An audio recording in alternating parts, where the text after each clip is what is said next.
Hello there, and welcome to Just About Earth, where curiosity stretches out like a comfortable blanket and science takes the long way home.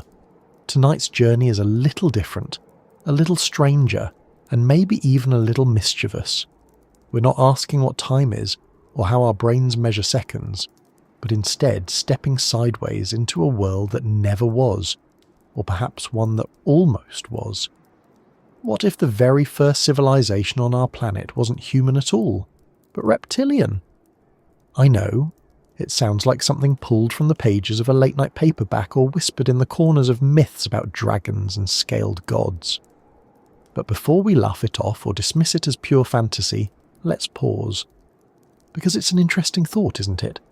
That maybe, millions of years ago, long before the first human dream, another species might have had their chance to build, to shape, to imagine. Not warm-blooded mammals, not curious apes, but beings cold-blooded, scaled and ancient in their design. Where are you listening from tonight? Somewhere warm, maybe? Somewhere the air still feels heavy from the day, the kind of climate reptiles love. Or perhaps you're curled up in a place that's grown cold and quiet, where the idea of a civilization thriving without warmth feels a little impossible. Fitting, isn't it, to wonder about creatures so tied to temperature while each of us rests in our own little corner of the earth? If you find this wandering speculation relaxing, if it helps your mind ease away from the noise of the day, I'd be grateful if you gave this little exploration a like or maybe even subscribed. It helps this quiet corner of science and imagination reach others who might need the same pause you found here. Now, settle in, don't rush. Let the thought drift around with you for a while, because before there were humans, before there were mammoths or stone tools or even stories carved into caves, Earth already had an audience of creatures older than we can easily fathom. Dinosaurs ruled for more than 160 million years, an amount of time so vast it makes the whole of recorded human history look like a single tick of a clock. That's where this question begins. With the reptilian dynasty that once stretched from pole to pole, from swamps to deserts, from forests to shallow seas. Imagine for a moment if intelligence had sparked among them, not just the hunting cleverness of a raptor or the survival instincts of a crocodile, but something more: self-awareness, memory, planning, community. The first flicker of a mind not only concerned with the next meal, but with the shape of tomorrow. What if that happened not with us, but with them? It's not an entirely unreasonable thought. Birds, the living descendants of dinosaurs, are capable of remarkable intelligence. Crows use tools. Parrots understand symbols and meanings. Even the humble pigeon can outperform us in certain kinds of visual memory.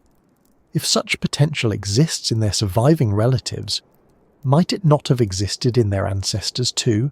Had the world rolled the dice differently? And so, tonight, we'll imagine that roll. We'll picture what it might have looked like if Earth's first great civilization was reptilian. Not humans, not mammals, not anything we'd easily recognize as ourselves, but beings who thought in scales and temperatures, who built in stone and claw, whose art, myths, and science were born under different stars and different instincts. The thought itself is a strange kind of lullaby, because it's not about whether it's literally true, whether fossils of their cities are buried deep beneath us, or whether myths of serpents are faint memories of something real. It's about the way our minds reach, the way we wonder about what could have been. And as we walk through this slow imagining together, you might find yourself feeling the pace of time shift, just as it did when we spoke of clocks and memory. Some parts of the story may feel fast, some slow, but all of it drifting with you as the night unfolds. To picture a reptilian civilization, we first need to let go of our human bias. We tend to imagine intelligence looking like us: hands, language, tools, fire. But reptiles are not mammals. Their bodies, their brains, their very way of surviving is different. They thrive in warmth, they slow in cold. They depend on the sun not only for light but for energy itself. So their world, their society, would have been shaped by rhythms we only dimly understand. A city might have risen not around rivers or fertile fields, but around wide, sunlit plains of stone, places where heat could be stored and shared. We also need to think about time in a different way. Humans live fast.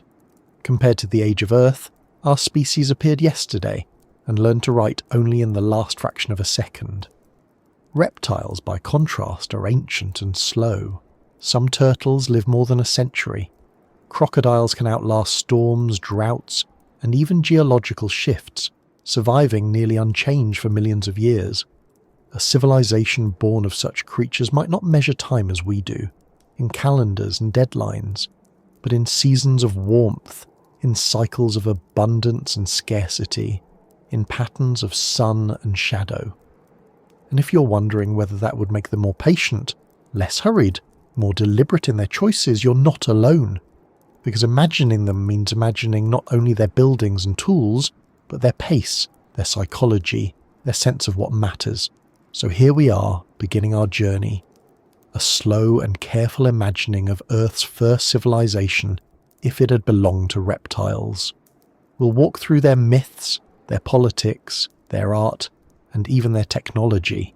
We'll wonder whether mammals would have been domesticated or hunted.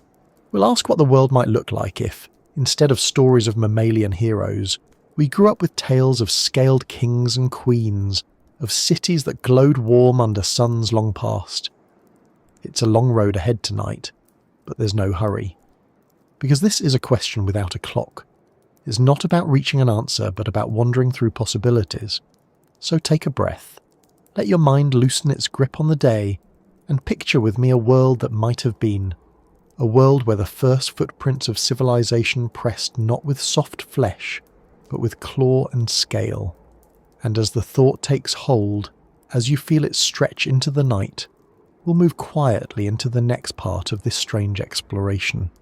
The whispers of a forgotten world, and the stories that still linger in our myths, of serpents, dragons, and gods that may be echoes of something deeper.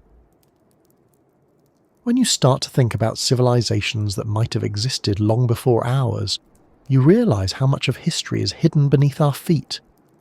Earth is ancient, far older than the brief flicker of human memory.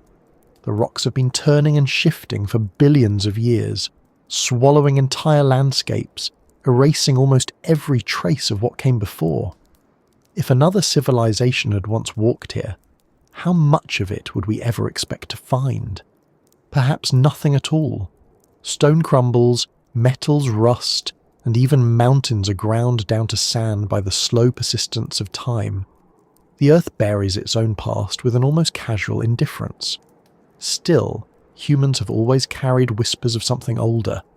Legends of serpent gods, stories of dragons, beings half human and half snake.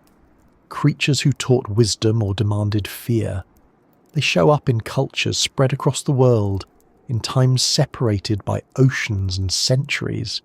It makes you wonder. Did those stories come only from imagination? From our instinctive unease around reptiles, which have always been both familiar and alien to us? Or do they echo something we once half knew? Something buried so deep in our collective past that it survives only as myth? Consider the Nagas of Indian tradition, serpent beings who lived underground or beneath the waters, powerful and mysterious. Or the Quetzalcoatl of Mesoamerican culture, the feathered serpent god who brought knowledge and renewal.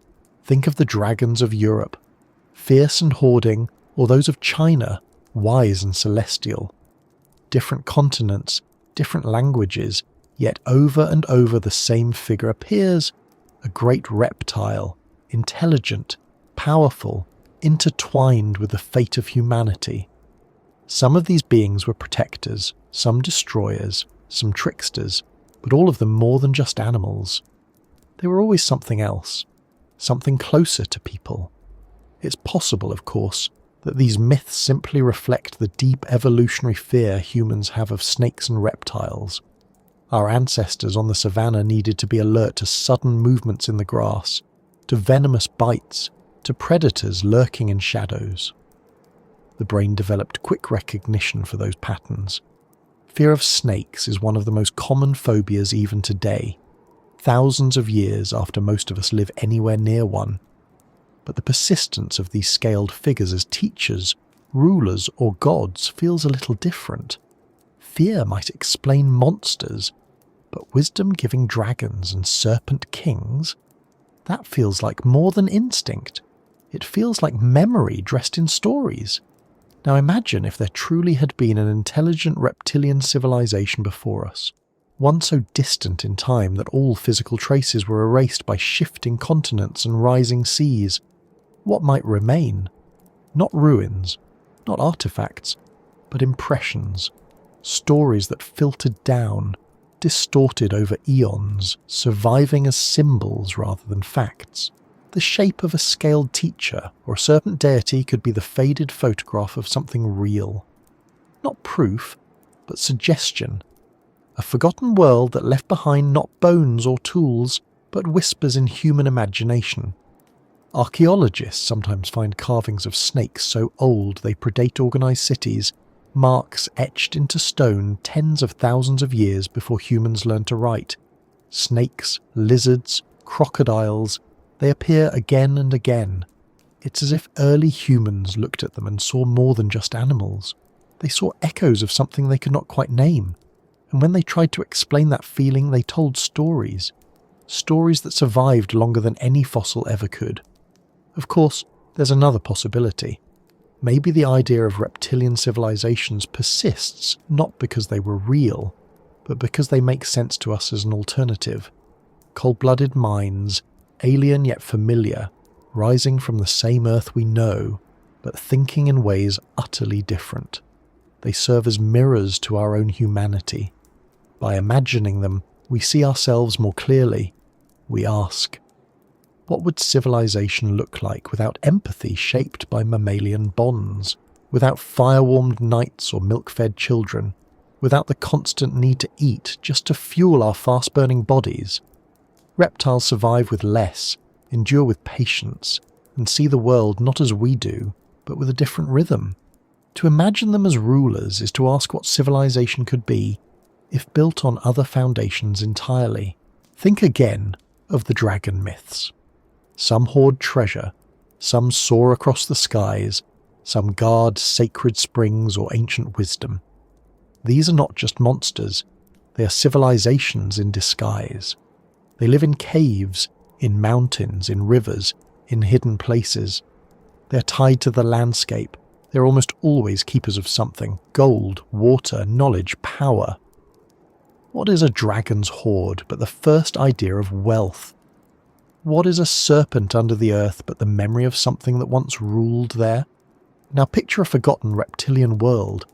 Imagine standing on a plain in what would someday be South America, 60 million years ago, just after the dinosaurs had faded but long before mammals became anything like us. The land is warm, lush, and heavy with the sounds of creatures we no longer know. And in that place, in that time, imagine not only beasts, but builders. Cold-blooded, scaled beings stacking stone into walls, shaping shelters against the rains, carving marks into surfaces to remember and to share. Imagine a city rising not in smoke and fire, but in the slow rhythm of sun and shade, stone and silence. It wouldn't look like our cities. No glowing lamps, no rush of crowds, no endless fires burning through the night. Instead, it might fall quiet when the air cooled, when bodies slowed with the loss of heat. Life would gather in courtyards of stone warmed by the day, basking not only in the sun but in each other's company.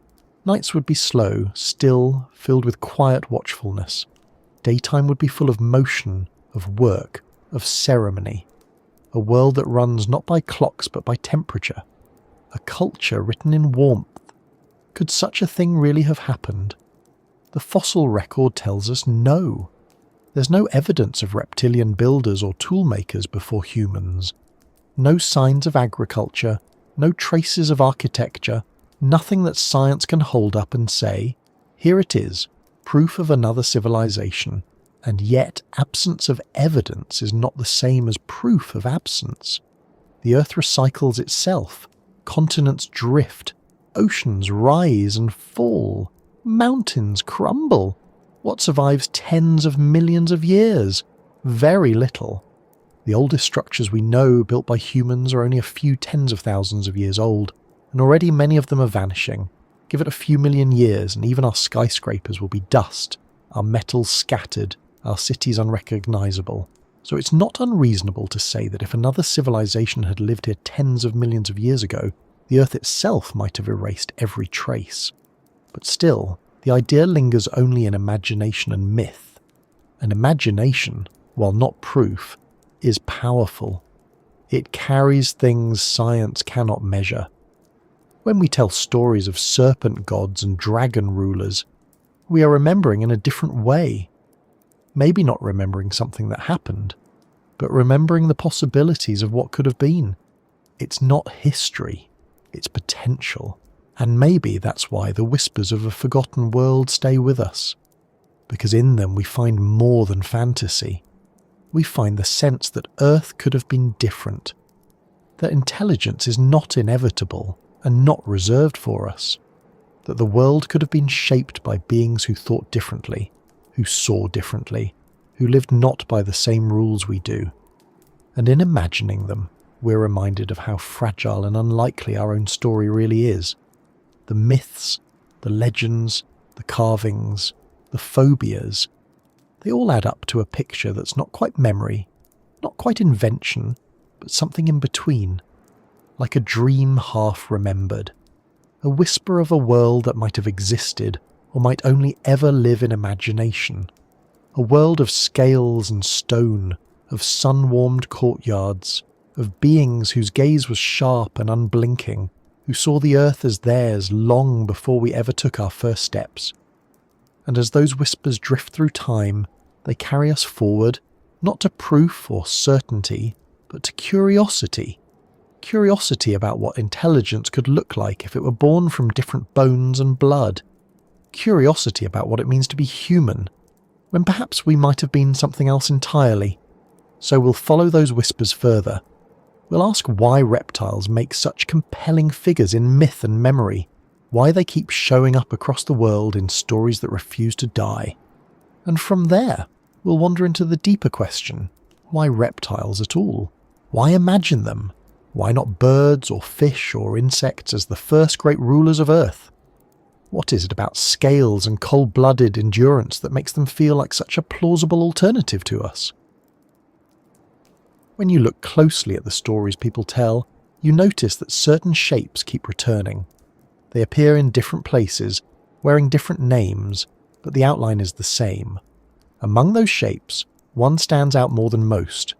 The serpent, the dragon, the scaled figure coiled around the edges of our imagination. If we're trying to imagine what a reptilian civilization might have been like, we can't avoid them, because for thousands of years humans have wrapped their myths and fears and hopes around these creatures. In Mesopotamia, one of the oldest cradles of human civilization, myths tell of Tiamat, a vast serpentine being representing chaos itself. She is defeated, her body split to form the sky and the earth. In ancient Egypt there is Apep, the giant serpent who battles Ra, the sun god, every night in the underworld. In Greece there is Python, slain by Apollo, and in Norse stories, Jörmungandr, the world serpent, so large it encircles the entire earth. Half a world away in Mesoamerica, the feathered serpent Quetzalcoatl is not a destroyer but a creator, a bringer of knowledge. In China, dragons are not monsters but symbols of wisdom, prosperity, and imperial power. Different places, different cultures, separated by oceans and centuries, and yet the scaled figure persists, sometimes a monster to be slain, sometimes a god to be worshipped, sometimes a symbol of fortune, always present, always powerful. Why? The simplest answer is that humans evolved alongside reptiles. Snakes, lizards, crocodiles, they were always there, and they were always dangerous. For our ancestors, quick recognition of a snake in the grass might have been the difference between life and death. The fear sank deep into our nervous system. When you see a coiled shape out of the corner of your eye, your heart still jumps even if it's only a stick. That's instinct. It makes sense that such creatures would leave their mark on our imagination. But instinct alone doesn't explain the wisdom-giving dragons of China, or the serpent gods who bring law, or the legends that place scaled beings as rulers, not just monsters. Instinct doesn't explain why, across the world, people gave these creatures voices, stories, knowledge. That comes from something else. That comes from the way humans saw reptiles as both utterly different from us and eerily similar. Think about it. Mammals are warm, soft and social. We see ourselves in dogs, in cats, in apes. But reptiles are cold, unblinking, patient. They can survive where we cannot, in silence and stillness, waiting for hours without moving. Crocodiles can live decades unseen in the same stretch of river, only surfacing when it suits them. Turtles outlast generations. Snakes shed their skin and emerge renewed. They do not age, it seems, as we do, but stretch out their lives with a rhythm that feels timeless. To early humans, that must have looked like a kind of immortality. Not the quick, short lives of mammals, but a slower, more enduring existence. And immortality is the foundation of legend. Creatures that outlast us, that seem unchanged for centuries, that move with a patience we cannot match. Those are the ones we give divine roles. A wolf might threaten the flock, but it dies after a few seasons. A serpent. It appears again and again, each generation telling the same stories. It's no wonder we imagine them as rulers, as ancient teachers, as guardians of wisdom. Now fold into that the physical form of these creatures. Scales, teeth, claws, eyes that do not blink as often as ours. To us, they're alien. Familiar enough to terrify, strange enough to fascinate. And when you add wings, as many myths did, you have a being that controls not only the earth but the skies. Something both above us and below us, capable of striking from any direction. Such creatures dominate imagination because they embody power itself. But think about what these shapes would mean if they were more than stories. If somewhere, far back in Earth's prehistory, there really had been a civilization of reptilian beings, wouldn't their memory look exactly like this? Not precise, not clear, but distorted into archetypes.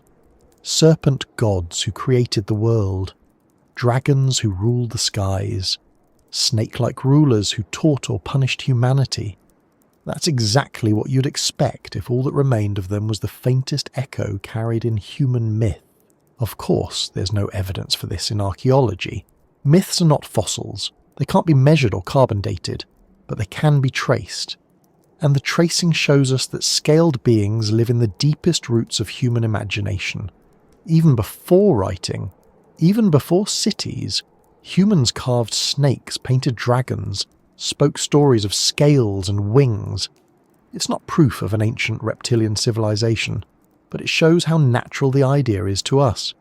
So natural that it appears everywhere, again and again, without contact or influence. Dragons and serpents also represent something else. Thresholds. They live at the edges of things. In rivers, in caves, in mountains, in the sky. They guard treasures. They guard wisdom. They guard the line between life and death. To face one is to face a trial.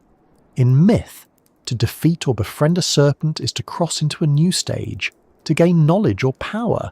That mirrors how we think of civilization itself. It is a threshold, the moment when chaos becomes order, when survival becomes culture.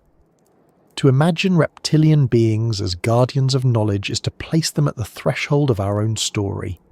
They are what we must pass, what we must remember, what we must learn from to become human. And there's something else. Dragons and serpents are shapeshifters. In many traditions, they are not only beasts, they can become human, or half-human, or take on other forms. They cross boundaries not only between places but between species. That blurring is important. It suggests a recognition that these beings are not only other, but somehow like us. They are mirrors as much as monsters. In imagining them, we imagine ourselves in a different skin. If you sit with these myths long enough, they start to sound less like random invention and more like variations on a theme that says something scaled, something ancient, something wise and dangerous was always with us. And whether or not that something was real in the flesh, it is real in imagination. Real enough to survive thousands of years of retelling, real enough that we're still speaking of it now. Imagine again the reptilian civilization. Would they not see themselves reflected in the myths we later told? Would they not recognize their own image distorted into gods and monsters? If they were real, perhaps the greatest trace they left was not in stone but in story. If they were not real, then our endless fascination with scales and serpents tells us something about ourselves, that we're drawn to the idea of otherness, of something different ruling the world before us. And so, serpents, dragons, scaled gods, they remain the shape of legends, a shape that feels both threatening and protective, both alien and familiar, a shape we cannot forget no matter how much time passes. They remind us of survival, of wisdom, of the possibility that intelligence and civilization could look very different than it does in us. The story continues not with proof, but with wonder. Wonder at why reptiles in particular seem so fitting as our imagined predecessors. Why not insects, with their ancient dominance and endless adaptability? Why not fish, who fill the seas long before reptiles walk the land? What is it about reptiles that makes them feel like the natural candidates for Earth's first civilization? That is where our wandering takes us next, into the question of why reptiles themselves, evolution's cold-blooded puzzle, capture our imagination as the architects of a world we can only dream about. If you're going to imagine an ancient civilization that never was, you have to ask why reptiles, of all the creatures Earth has produced, feel like the right candidates. The planet has been home to countless life forms. Trilobites ruled the seas long before the first reptiles. Insects have outnumbered every other group and adapted to nearly every environment. Fish have swum in the oceans for hundreds of millions of years. Even mammals, our own lineage, have been around far longer than recorded history. And yet, when people picture a civilization that predates ours, it's almost always reptilian. Why is that? Part of it comes down to history written in bones. The Mesozoic era, which spanned more than 180 million years, was a reptile's world. Dinosaurs in particular were not simply animals in the background. They were the dominant life forms on land. They grew to astonishing sizes, filled every ecological niche, and shaped ecosystems across the globe. For comparison, mammals have held the top spot for only about 65 million years, and we've built civilizations for less than 10,000. Reptiles had an incomprehensibly longer reign. When you think in those timescales, it doesn't seem strange at all to wonder whether they might have had their own chance to build something more than bones and teeth. Reptiles also look the part. Their bodies carry an aura of ancient power, scales that shimmer like armour, eyes that do not blink as often as ours, postures that combine grace with menace. Humans evolved with an instinctive reaction to them. Snakes trigger immediate caution, crocodiles command respect, lizards and turtles seem alien in their slowness. This mix of fear and fascination makes reptiles perfect candidates for our imagination. We don't look at ants or jellyfish and see rulers of forgotten empires, but we do look at a coiled serpent or a giant lizard basking in the sun and wonder what it knows that we don't. The cold-blooded nature of reptiles also plays a role. Mammals are restless. We burn energy constantly, keeping our bodies warm, feeding every few hours, moving through the world with urgency. Reptiles are different. They can go days, sometimes weeks, without eating. They can wait motionless for hours, then strike with sudden precision. They live in a rhythm alien to us, tied not to constant hunger, but to temperature, light, and patience. To imagine a civilization of such beings is to imagine one built on entirely different principles. A reptilian society might not rush. It might not burn resources at the rate we do. It might measure progress in seasons, not hours. That difference intrigues us, because it suggests another way of being intelligent, another way of organising life. Then there's longevity. Some reptiles live astonishingly long lives. Giant tortoises can surpass a century with ease, crocodiles may reach similar ages, and some turtles in captivity have been known to live even longer. Compare that with the fleeting lifespans of most mammals, and you begin to see why reptiles feel timeless. A creature that can live through multiple human generations seems more ancient, more enduring. It fits our idea of a civilization that stretches across ages rather than burning bright and short. If we imagine them thinking and building, we also imagine them planning in timescales we can barely comprehend. Where humans think in decades, perhaps they thought in centuries. Evolution itself makes reptiles a tempting choice. They represent one of the oldest successful body plans. From the first lizard-like forms in the Carboniferous period, reptiles diversified into dinosaurs, crocodiles, turtles, and countless others. Unlike mammals, who nearly went extinct more than once, reptiles survived multiple mass extinctions. Even after the asteroid that wiped out most dinosaurs, reptiles endured. Crocodiles still swim in rivers today, not so different from their ancestors of 200 million years ago. Turtles still carry their shells, snakes still slither, lizards still bask. Survival over novelty. That's their story. And when you think of a civilization, survival is at its core. What else is a society but a system for enduring beyond the individual? There's also a psychological piece. Humans tend to equate intelligence with eyes. We look for gaze, for focus, for something looking back. Reptiles have eyes that unsettle us. They don't show emotion the way mammals do. A dog's eyes reveal affection, fear, excitement. A lizard's eyes are still, steady, hard to read. When you look into them, you feel as though something is watching without revealing what it thinks. That mystery makes it easy to project intelligence. If you can't read what a creature is feeling, you wonder whether it might be thinking something you can't imagine. And let's not forget the dinosaurs. Even though birds are their descendants, we think of dinosaurs as reptiles. The largest animals to ever walk the earth were cold-blooded in our imagination, towering creatures with scaled hides and teeth that could shatter bone. They dominate museums, textbooks, and childhood fascinations. If any group feels like it had the opportunity to rise into civilization, it's them. Even if most were likely no more intelligent than modern reptiles, the sheer scale of their reign gives us reason to wonder. 65 million years ago, mammals were tiny creatures hiding in the shadows, while reptiles walked as giants. The idea that they might have had cities, myths, and sciences isn't logical based on evidence, but it feels plausible based on dominance alone. Why not insects, though? They are older, more numerous, more adaptable. Insects could theoretically have formed societies long before mammals, and in fact, they do form societies today. Ants and bees build colonies that function like cities, with division of labour and even agriculture of a kind. But they lack individuality.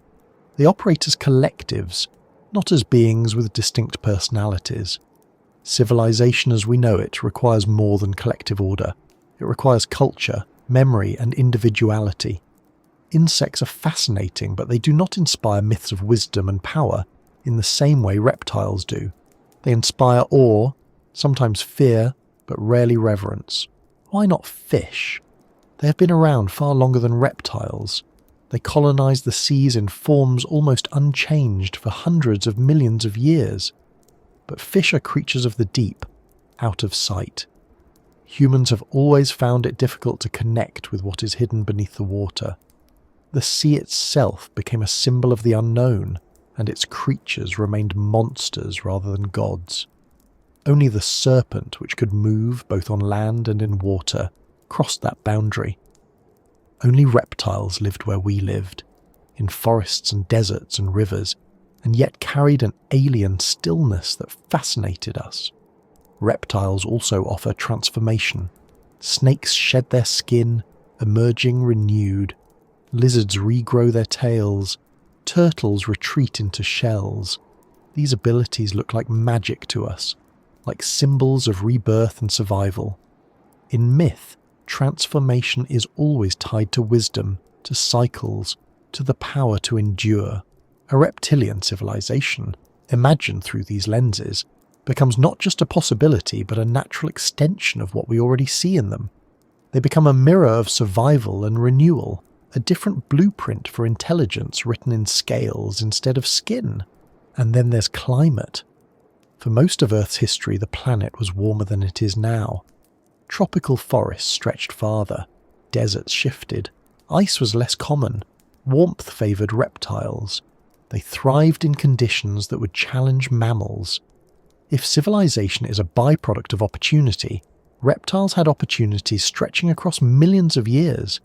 They lived in a world that suited them, while mammals only rose after catastrophe reshaped the climate. That historical accident, an asteroid striking Earth, may have erased the reptilian chance and opened the door for us. Without it, perhaps reptiles would have continued to dominate, perhaps even to evolve into something more complex. So when we ask why reptiles, the answer is layered. Because they ruled the Earth longer than any other vertebrates, because they look ancient and powerful, because their patience, endurance and longevity fit our ideas of wisdom, because myths and instincts entwine around them like vines around stone, because they survived where others perished, because they could have had the chance had history unfolded differently. Of course, none of this means they did build civilizations.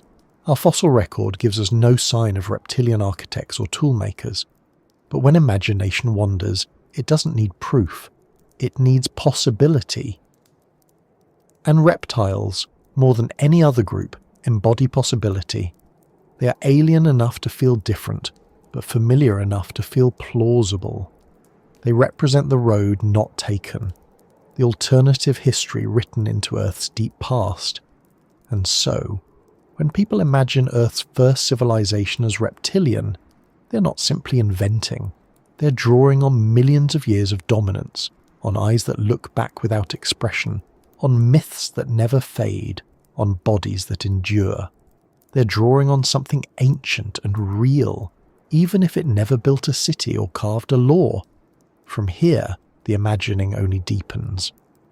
Once you accept reptiles as the candidates for civilization, the next question is obvious. What would their world have looked like? Not just in myth or in possibility, but in practice. How would beings tied to the sun and to warmth, slow but enduring, shape their cities and their lives? That is where we go next, into the imagining of how they might have lived, on warm rocks beneath cold stars, in a rhythm very different from ours. If you let your imagination stretch back far enough, farther than the rise of cities and farther still than the first sparks of fire in human hands, you arrive at a dawn that does not belong to us. A dawn where mammals are small and quiet, scattered in shadows, while reptiles still dominate the earth. It is here, in this alternate history, that we imagine something remarkable. A rise not of humans, but of scaled beings. The first dawn of civilization, not mammalian, but reptilian. To picture this world, you need to clear away the images we carry of our own beginnings. Forget the hunter-gatherer bands roaming grasslands. Forget the first carved stones and cave paintings. Forget the flicker of firelight in caves. Replace all of it with something else. Imagine instead beings with long limbs ending in clawed hands, skin covered in scales that catch the morning light, eyes with vertical slits adjusting to brightness as the sun lifts above the horizon. They emerge not from caves wrapped in furs, but from low stone shelters warmed by the heat of the previous day. Their first task is not to feed fires, but to bask, stretching themselves on wide rocks that hold the sun, soaking in warmth until their bodies quicken. Civilization begins not with flames, but with the rhythm of heat. This difference changes everything. A reptilian people would not have rushed into the cold night for meetings or work. They would have rested, slowed, and waited for the dawn. Their lives would be tied to the cycle of the sun, their cities designed around the availability of warmth. Where humans built hearths to bring light and heat into darkness, reptiles would have built plazas of stone to trap the sun's fire. Daily gatherings would not be around flickering flames, but around slabs that radiated warmth after the day's peak. You can picture them clustered there, speaking in slow voices, their conversations carried not in hurried tones but in long pauses, silences between phrases as natural as the hissing winds of their environment. Technology itself would be reshaped by this relationship. Fire for humans was essential: protection, cooking, light, industry. But to cold-blooded beings, fire might not be central. Perhaps they used it sparingly, not as the constant heart of their homes, but as a tool for specific purposes.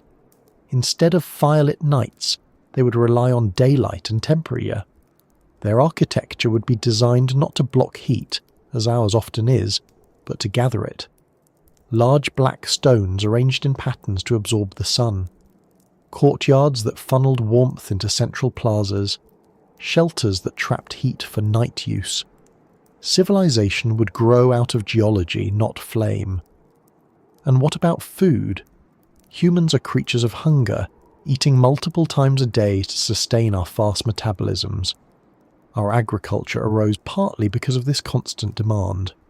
Reptiles, by contrast, can go days without food. Some can go weeks. A reptilian civilization might not have invented agriculture in the same way. Farming fields of grain would not have been urgent.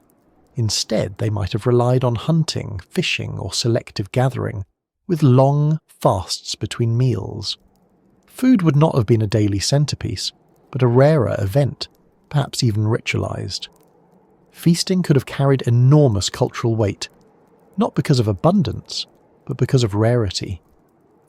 Imagine ceremonies where communities gathered not every day but every few weeks, consuming together in great displays that mark the passage of time. Their calendar might not have been measured in days but in meals. The rhythm of such a society would be slower, steadier, more deliberate. Human civilization often feels like a rush, more, faster, bigger. Reptilian civilization might have felt like a long exhale. Decisions made over weeks, journeys planned over seasons, building projects stretching across centuries. Where we measure speed, they would measure endurance. Their rise would not be marked by sudden revolutions, but by gradual, patient shaping of their environment. A culture less about conquering and more about enduring. Language, too, would reflect this. Human speech is rapid, filled with vowels and consonants, our mouths built to chatter and sing. Reptilian voices, had they evolved them, might be different. Lower, slower, filled with hisses, clicks, and drawn-out tones. Conversations could be less about speed of exchange and more about resonance, vibration, sound carried through air and perhaps even through the ground. Imagine words half heard as hums, tails tapping against stone, throats vibrating with deep tones. Communication might not be purely verbal but physical, tied to movement and sound together. Their myths and stories might be spoken in performances that involved the entire body, not just the tongue. The myths themselves would carry the stamp of their biology. Where humans tell stories of fire and warmth, they might have told stories of the sun itself as the giver of all life. Not a distant god, but the immediate presence that filled their blood with strength each morning. Their pantheon, if they had one, would be built around cycles of a light and dark, heat and cold, wet and dry. Instead of gods of war or love, perhaps they would have revered gods of stillness and patience, of renewal through shedding, of survival through waiting. And yet, civilization is more than biology. It requires imagination, creativity, the ability to see beyond the immediate and shape a future. If reptiles had developed this, what kind of art would they have made? We imagine mammalian art as paintings, carvings, music. Reptilian art might have been tactile, patterns scratched into sand, scales painted with mineral pigments, stones arranged into geometric designs visible from above. Patterns could be central, reflecting the fractals found in nature. The curves of shells, the spirals of tails, the interlocking diamonds of scales. Perhaps their greatest art was themselves. Bodies painted and decorated, scales shimmering in the sun as living canvases. Music, too, would be different. Without the same vocal range as mammals, they might have relied more on instruments, drums, rattles, vibrations. The hiss of reeds in the wind could have been sacred, the drumming of tails against hollow logs part of their rituals. Music might not have been melodic in our sense, but rhythmic, pulsing, like the heartbeat of the sun. It would echo their biology, slow, deliberate, but powerful. Their science, if we can call it that, would have followed their needs. Instead of studying the stars to plan crops, perhaps they studied the ground to predict warmth. Instead of tracking seasons for harvests, they track them for survival. They may have become experts in geology, in the storing and transfer of heat, in using stone and earth as reservoirs of energy.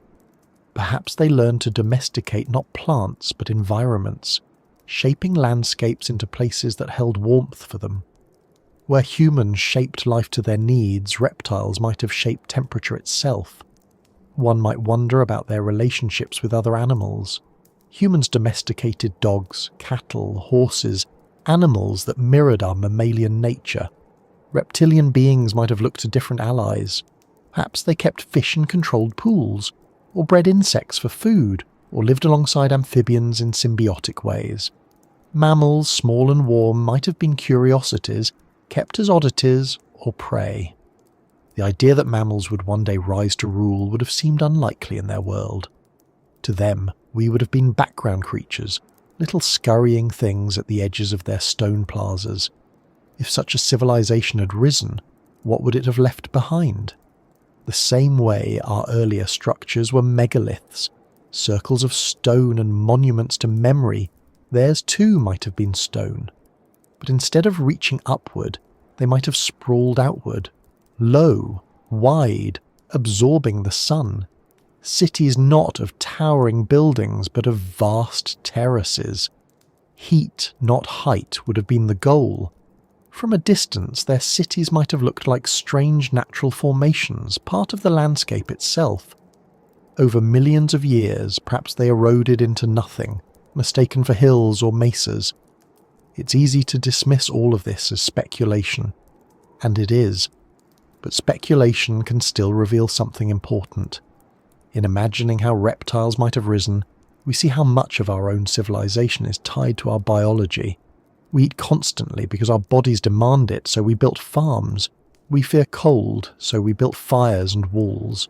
We thrive in groups, so we built cities filled with noise and movement.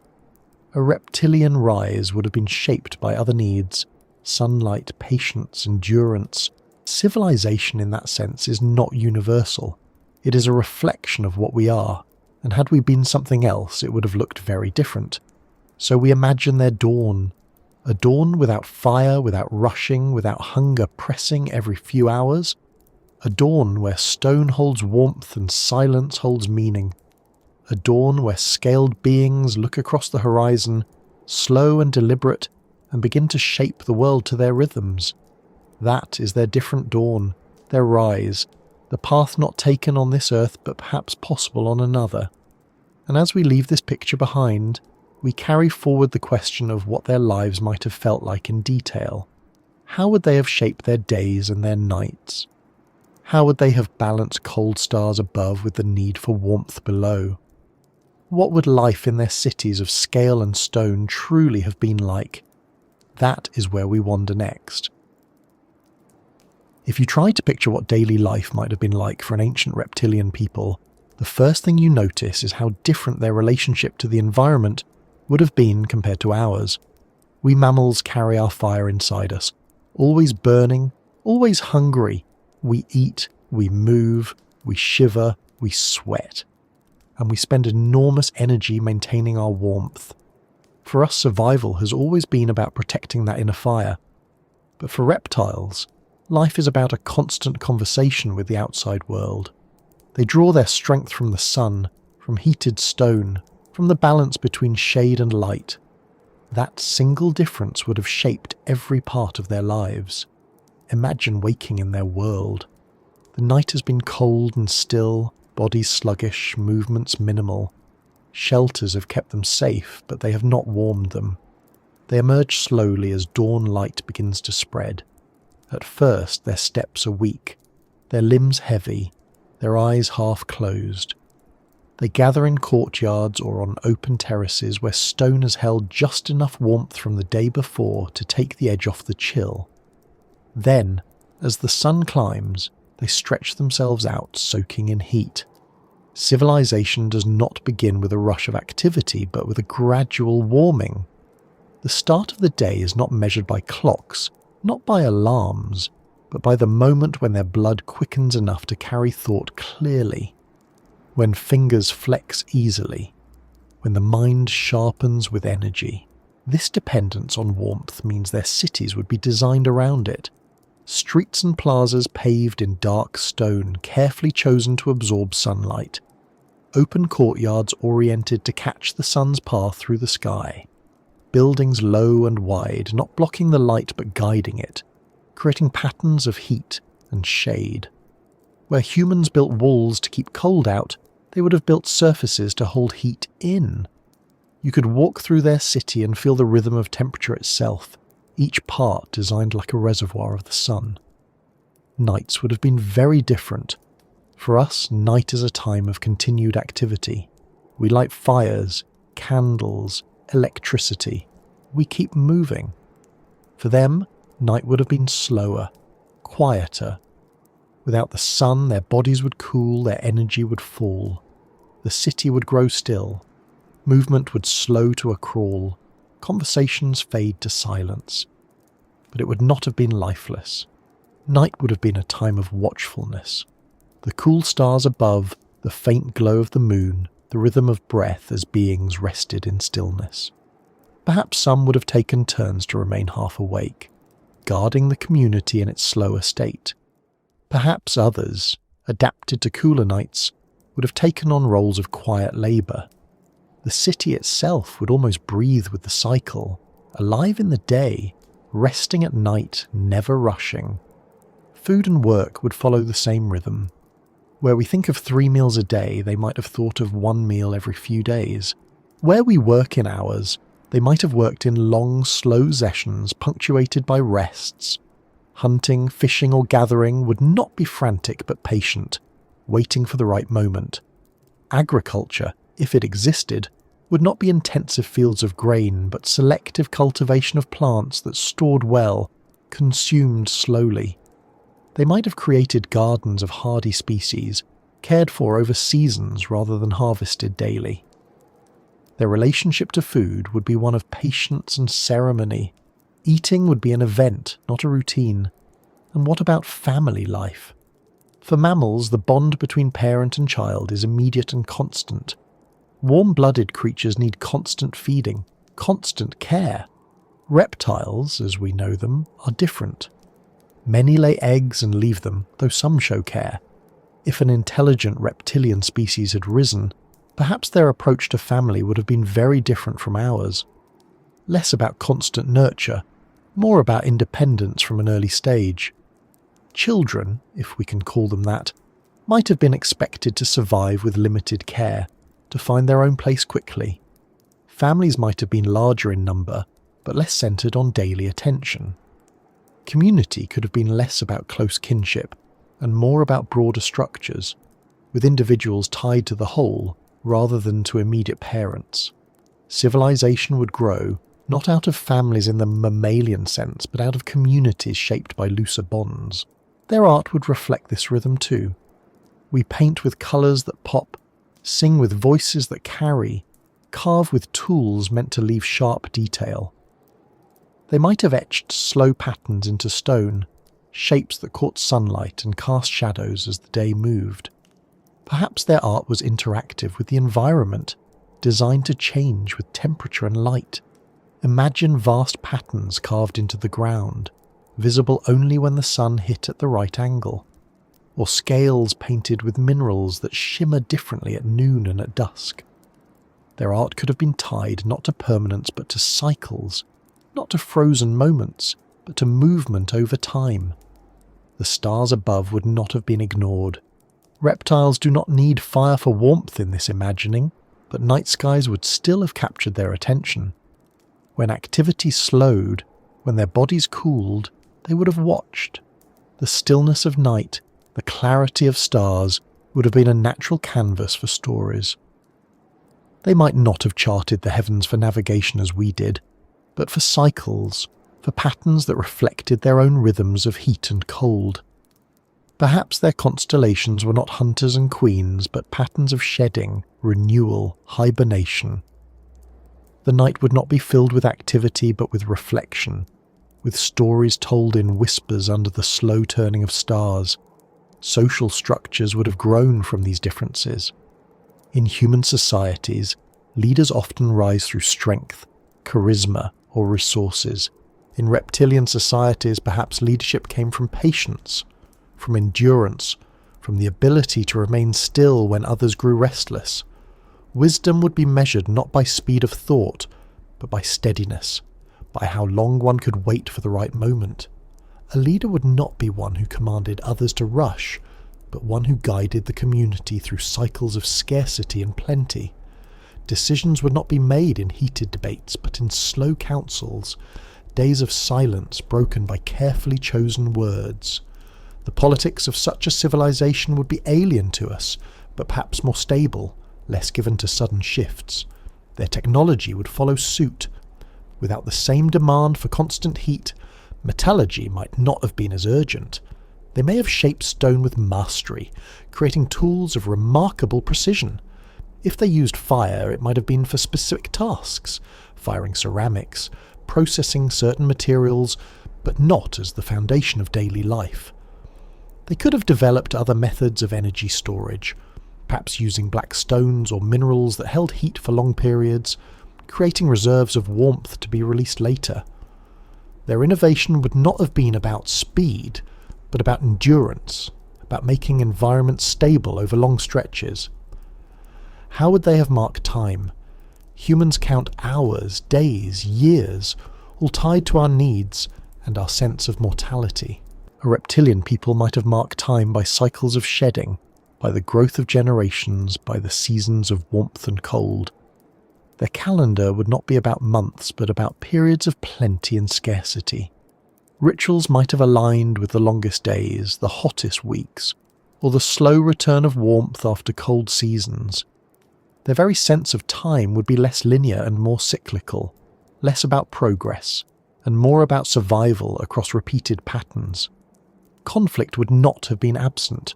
No civilization, real or imagined, avoids it. But how would it have looked?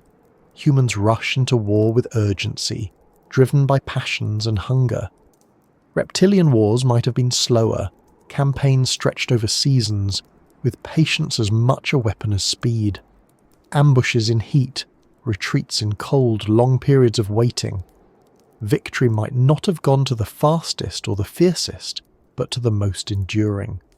Their strategies would mirror the patience of crocodiles, the stillness before the strike. You can almost see the life of an individual in this world, born from an egg, emerging into warmth, finding independence quickly, growing slowly, reaching maturity over years, living for decades, perhaps a century, moving through cycles of activity and rest. Their lives not measured by short bursts, but by long arcs. To them, mammals might have seemed frantic, constantly rushing, constantly burning out. They would have seen themselves as the true inheritors of endurance. And all of this, the plazas of sun-warmed stone, the slow rhythms of day and night, the art tied to cycles, the politics of patience, would have been erased by time. Nothing would remain but whispers. The earth does not preserve cities well, especially across tens of millions of years. But perhaps if you stood in the right place at the right time of day, you might see a hill shaped just a little too evenly, a terrace aligned just too precisely with the sun. You might feel that faint echo of a world where scaled beings once shaped stone not for defence, not for shelter, but for warmth. It is, of course, speculation, but speculation that reveals something about us, because when we imagine them, we're really imagining alternatives to ourselves.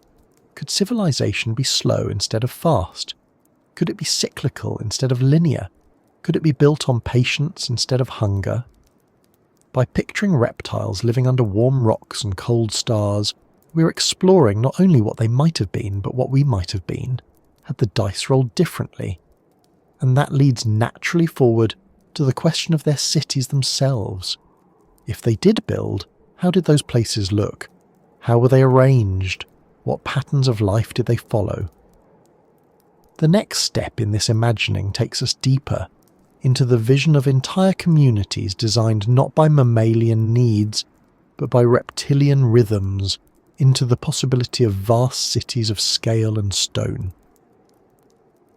When you try to imagine the shape of a reptilian city, it helps to set aside everything we associate with our own. Human cities grew out of fire, out of agriculture, out of the need to gather close together for warmth and for trade. They rise upward, layer upon layer, towers and walls pressing against the sky. Reptilian cities would not have followed the same path. They would have sprawled instead of reaching, spreading wide across the land like patterns of scales themselves. Their design would not have been dictated by the need to trap warmth inside, but by the need to absorb and share it across many bodies. The plaza would be their hearth, the sun their central flame. Imagine approaching one of these places from a distance. You would not see smoke rising from chimneys or great walls casting shadows. You would see terraces of dark stone laid out across the ground, aligned carefully with the path of the sun. At dawn, they look still, empty, as if the land itself has been etched with strange geometric patterns. But as the sun rises higher, those patterns awaken. Beings gather on the stones, their bodies soaking in the warmth, conversations beginning as energy returns. The city itself feels like it is breathing with the sun, exhaling life in daylight, inhaling silence at night.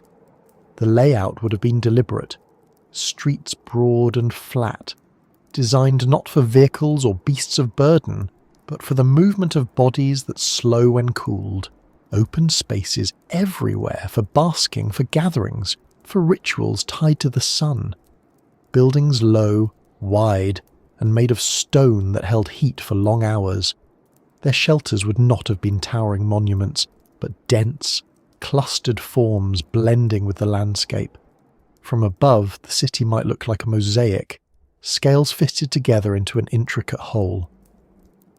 At the centre of each city might have been a great plaza of heat, dark basalt slabs fitted together, angled just so to capture the maximum sunlight. Around its edges, stone seats, carvings, perhaps columns not reaching upward but framing the space, casting patterned shadows across the ground. Here the community would gather, not around fire but around the stored warmth of the sun. Ceremonies, councils, feasts, all would have taken place in these plazas. Civilization itself would have been organised around warmth. Markets might not have been bustling in the human sense, filled with constant exchange and noise. They would have been slower, quieter. Stalls of stone or wood offering goods collected over long periods, minerals, crafted tools, preserved foods, a trade of patience, where value was not in abundance but in endurance, in objects made to last through cycles of heat and cold. The voices of vendors would not be cries and shouts, but slow, deliberate exchanges, a hiss or hum signalling interest, a low vibration marking agreement. Temples, if they existed, would have honoured cycles rather than deities of passion. They might have been vast sun courts, open to the sky, where shadows and light mark the passage of seasons. Perhaps they carved great serpentine patterns into the ground, so that at certain times of the year the sun's path would align with their stone scales, igniting the city with meaning. Religion would not have been separate from life but tied to survival itself. The worship of heat, of patience, of renewal. Housing would have followed the same principle. For humans, homes are protective barriers against cold and danger, places to trap heat and keep families close. For reptilian beings, homes might have been simpler, stone shelters to shield against predators or storms, but not necessarily for warmth. They might have slept in groups, pressed close together in communal courtyards, bodies sharing heat as the stone radiated the day's sun. Privacy may not have been a central value. Community, the sharing of space, would have been the heart of their architecture. Their cities would have felt quieter than ours. Without fires crackling, without animals penned in barns, without constant cooking smells drifting through streets, the soundscape would have been different. You might hear the low vibrations of their voices, the hiss of breath, the tapping of claws on stone, the hum of insects in the heat, the distant splash of water where rivers or pools were incorporated into the design. It would be a city of stone and silence, punctuated by deliberate sound. But do not mistake quiet for emptiness. These cities would have been alive in their own way. Life moving in waves, slow at dawn, vibrant at midday, slowing again as evening cooled. Instead of constant activity, there would be rhythm, cycles of rest and motion, times when everyone gathered in plazas and times when streets were nearly still. To walk through such a place would feel alien to us, who are used to the restless energy of mammalian life. Yet it would also feel strangely peaceful, a civilization in harmony with the turning of the earth. Their tools would be woven into the city itself. Where we carry objects, they might have shaped the land. Channels carved into stone to direct water, reservoirs dug to store it, courtyards designed to collect and hold heat. Technology embedded in architecture, not separate from it. A reptilian city would not just sit on the land, but merge with it. Stone shaped into forms that worked with the sun, the wind, the seasons. From a distance, it might look almost natural, a geological feature rather than a human-like intrusion. That blending could explain why, even if they had existed, we might not recognize their ruins today. One can imagine festivals in these cities, not centered on fire or food, but on light and shadow. The day when the sun stood at its highest, when the stones radiated with maximum heat, could have been a sacred moment. Entire populations gathering in plazas, scales painted with bright pigments, bodies gleaming under the blaze of the sky, songs of hisses and drumming tails, rhythms echoing through stone, ritual shedding ceremonies perhaps, where old skins were cast away and new ones revealed, symbolizing renewal not only of individuals but of the whole community. Night in the city would be equally striking.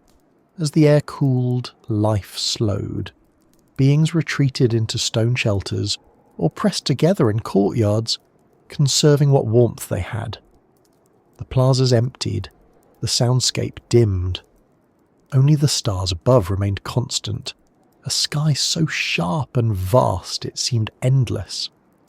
In that stillness, they might have told stories, their voices low, eyes lifted to constellations shaped not like hunters or bears, but like serpents, lizards, shells, and suns. Civilization turned inward, into memory and story, waiting for the next dawn. Trade between cities would have been slow. Journeys made not in days but in seasons. Paths laid out across warm plains, resting places built along the way where travellers could bask before moving on. Caravans of scaled beings carrying tools and minerals, not rushing but enduring, moving steadily across landscapes. The roads themselves might have been more like long terraces of stone than beaten paths, designed to catch the sun and provide rest. Trade routes not for speed but for survival. Conflict between cities, if it happened, would have been strange to us. Not armies clashing in frenzies, but long sieges of patience, cutting off access to warmth, denying plazas their sun, blocking water sources. Wars of attrition fought in silence and endurance, where victory belonged not to the strongest but to the most patient. Cities might have risen and fallen not in flames but in slow decline, their stones cooling, their plazas emptying, and yet, despite the differences, the essence would remain. These were cities, centres of life and imagination, proof of beings shaping their environment together. They would have had art, ritual, leadership, and memory. They would have left patterns carved into stone, rhythms pressed into the land. To us, they might look like natural formations, but to them they were home, alive with meaning. As you let this picture settle, it's worth remembering how fragile even our cities are. The oldest human-built sites, tens of thousands of years old, are already eroded, buried, or lost. If our structures vanish so quickly, what chance would reptilian cities from tens of millions of years ago have to leave a trace? Perhaps none.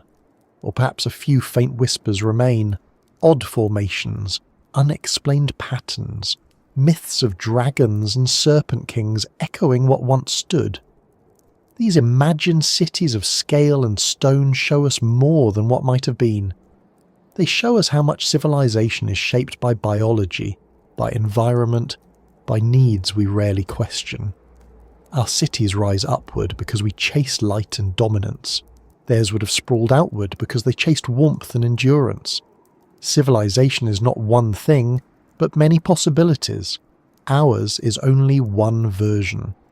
And from here, the imagining naturally extends to how they would have communicated within these cities. How would voices, gestures and vibrations carry meaning in plazas of stone?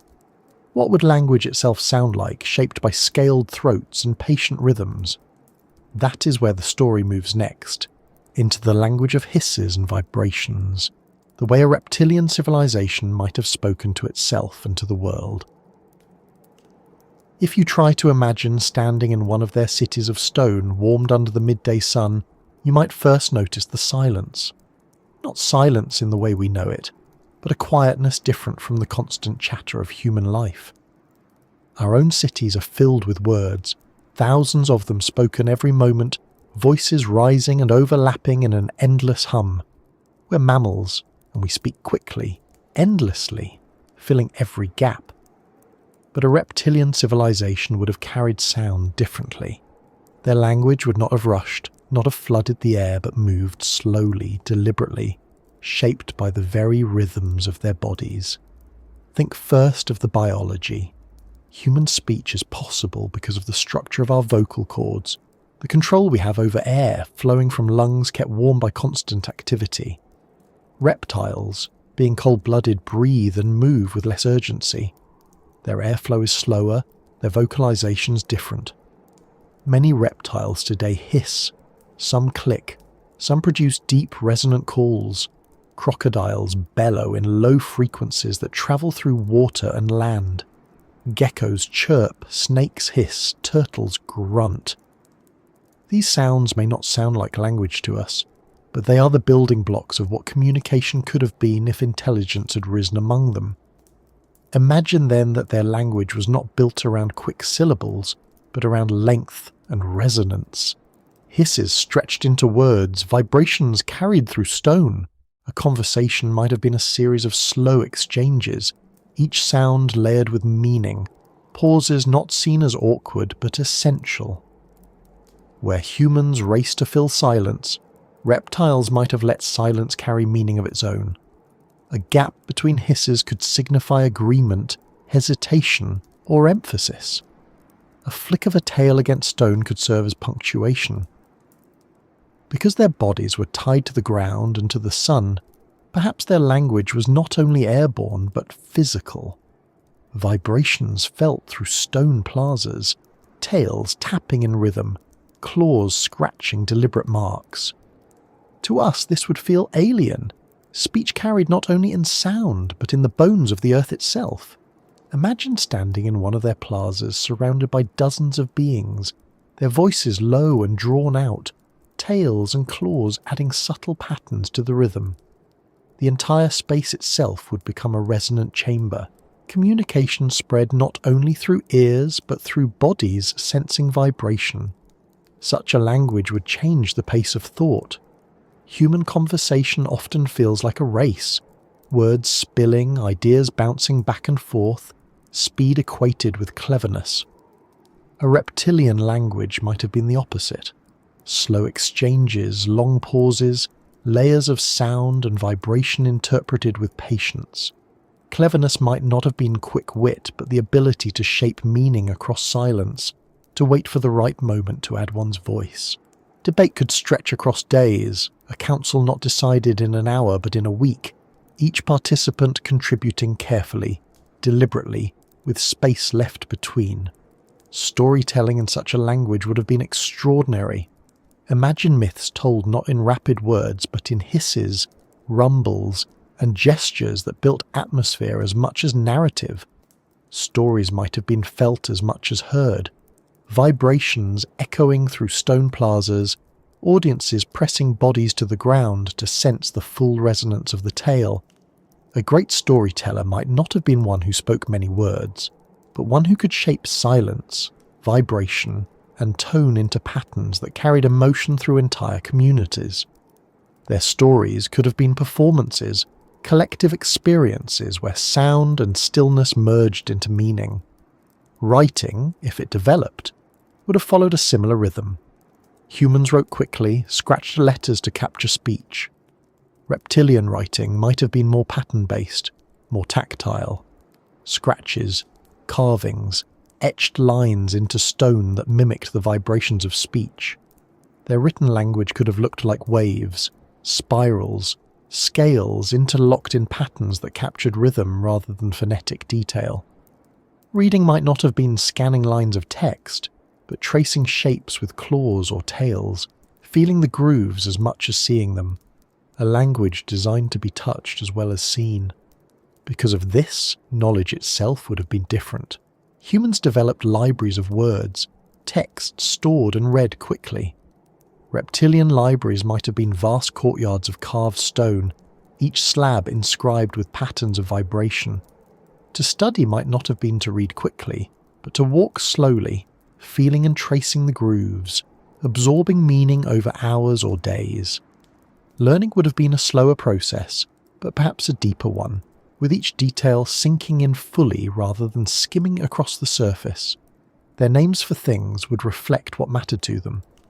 Where humans named stars after hunters, queens, and heroes, they might have named them after cycles of warmth, after the feel of the ground, after the shapes of scales. Their language might not separate time into small units, but into seasons and rhythms. Words might exist not for minute or hour, but for time of warmth, time of cooling, time of stillness. Their sense of self might not even be framed in the same way. Perhaps they spoke less of I and more of we, communities identified by shared warmth, shared plazas, shared cycles.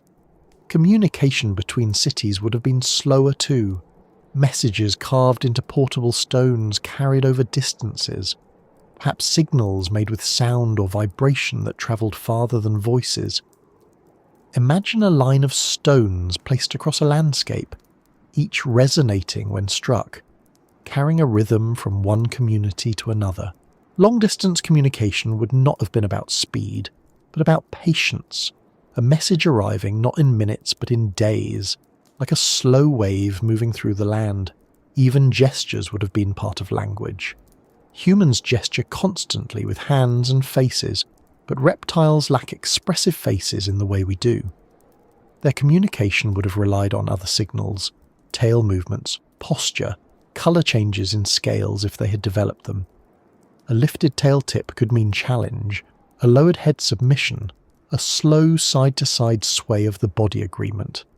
Their plazas might have looked silent to us, but within them entire conversations were happening in movement, subtle shifts carrying meaning like words. And what of emotion? Humans express it through tone, volume, words. Reptilian language might have conveyed emotion through vibration. Deep rumbles for anger, sharp hisses for warning, slow, steady pulses for affection, or calm. The soundscape of their civilization would not have been chatter but a layered hum, a resonance of emotion tied directly to the body and the earth. Imagine standing in one of their plazas during a festival, the ground itself alive with vibrations, thousands of beings creating a collective rhythm that carried joy, unity, or reverence. Their poetry, if we can call it that, might not have been verbal at all but rhythmic. Patterns of vibration carved into stone, performances of sound and silence, cycles of gesture and hiss. A poem might have been a dance of tales across stone slabs, a song felt in the chest rather than heard in the ears. Art and language would blur, communication and ritual becoming the same. Over generations, such a language could evolve into extraordinary complexity. Humans prize speed and variety of words, but reptilian language might prize depth and resonance. A single hiss drawn across seconds could carry layers of meaning, tone, rhythm, pitch, vibration. Listeners would learn to interpret not only what was said, but how it felt. Communication would be a multisensory act, experienced through sound, vibration and movement together. All of this would shape their view of truth and knowledge. In human societies, quick speech often convinces. In reptilian societies, quick speech might have been mistrusted. Truth would belong to those who could wait, who could resonate steadily, who could match their language to the rhythm of the earth itself. Patience and stillness would carry authority. Knowledge would not be shouted but hummed, not declared but carved slowly, felt across generations. And what does this show us about civilization itself? That it is not inevitable that language be chatter, that communication be rapid. It could be slow, resonant, tactile. It could be built on silence as much as sound. By imagining reptilian language, we glimpse another possibility for thought itself. Because how we speak shapes how we think, and how we think shapes what we build. A reptilian civilization would have built not only cities of stone, but languages of resonance, slow and enduring, like the heat of the sun across a day. From here, the picture naturally leads us into the question of what they built with those languages. Not just words, but tools. Not just communication, but technology. What would their inventions have looked like, shaped not by speed and hunger, but by patience, by claws, by stone, by the slow endurance of their kind? That is the path we follow next. If you imagine a reptilian civilization, one of the first questions that comes to mind is what they would have built with their claws. Human technology grew from hands that could grip, fingers that could weave and tie, opposable thumbs that shaped sticks and stones into tools. Fire gave us metallurgy, cooking, and protection. Our constant hunger pushed us into agriculture, our restlessness into exploration. But reptiles are not mammals. Their bodies, their needs, their instincts would have shaped their technology in ways we can only begin to guess. Claws, first of all, are not fingers. They're sharper, harder, less flexible. But they are strong. They can carve into wood, scratch into stone, dig into earth. A reptilian species with intelligence would not have seen claws as a limitation, but as their first tools. Instead of shaping wood with knives, they might have carved directly with claw tips. Instead of chisels, their claws could have etched patterns into soft stone. They might have begun by using their own bodies as extensions of technology, claw and tail and jaw, working together before tools were invented. Stone would have been their natural medium, not only because it holds heat, which mattered for their bodies, but because it responds to claws. They could scratch, carve, and shape it with patience. Their earliest tools might not have been handheld objects at all, but surfaces carved into function. Slabs shaped for grinding, troughs etched for water, platforms grooved for basking. Where humans made tools to carry with them, reptiles might have embedded tools into the land itself. Their technology could have been less about portable objects and more about architecture, landscapes turned into instruments of survival. Consider how they would have used heat. Without internal warmth, controlling external temperature would have been one of their greatest challenges. They might have invented ways to store heat for long periods, stones heated during the day, then carried into shelters at night.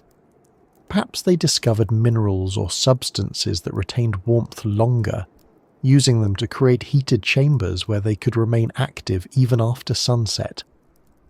Imagine great domes of dark rock, warmed by the sun, glowing faintly with stored energy, filled with beings moving slowly through the night. Their technology might have been less about fire as flame and more about fire as captured heat. Metallurgy, if it came, would have looked different too. For humans, fire was central to metalworking. For reptiles, who did not rely on constant flame, smelting might have developed slowly, carefully, perhaps discovered by accident when certain minerals heated under the sun. They might have used solar furnaces, mirrors of polished stone or pools of water focusing sunlight into intense heat. Imagine great arrays of reflective surfaces aligned with the sun, not glass or metal as we know them, but polished minerals shaped to harness light. Instead of smoky forges, their workshops could have been open air, blazing with concentrated sunlight. Their tools themselves might have been fewer but made to last. Without the pressure of constant consumption, they would not need endless replacements. A blade carved from stone, honed over days, might be used for decades. A vessel shaped from fired clay could be passed through generations. Their technology would not have been driven by novelty, but by endurance. Objects made slowly, carefully, not to be discarded, but to endure as part of community life. Water would have been another focus. In warm climates, survival depends on access to it. They might have developed intricate systems of channels and reservoirs, carved into rock with claws and tools, cities shaped around stored pools, designed to catch rain and hold it for long periods. Imagine vast cisterns beneath plazas, not built quickly but carved patiently over centuries, their surfaces smooth from generations of claws. Technology not rushed, but layered, the work of many lifetimes. Transportation, too, would have reflected their biology. Humans invented wheels and animals of burden to move quickly across land. Reptiles, slower and more deliberate, might not have needed speed. Their transportation could have been simple platforms dragged or rolled, or perhaps they relied more on waterways, building rafts and barges to float heavy loads. Movement itself would not have been urgent. The journey mattered less than the endurance to complete it. Roads would not have been highways, but wide terraces of stone designed for resting as much as travelling. Weapons are another question.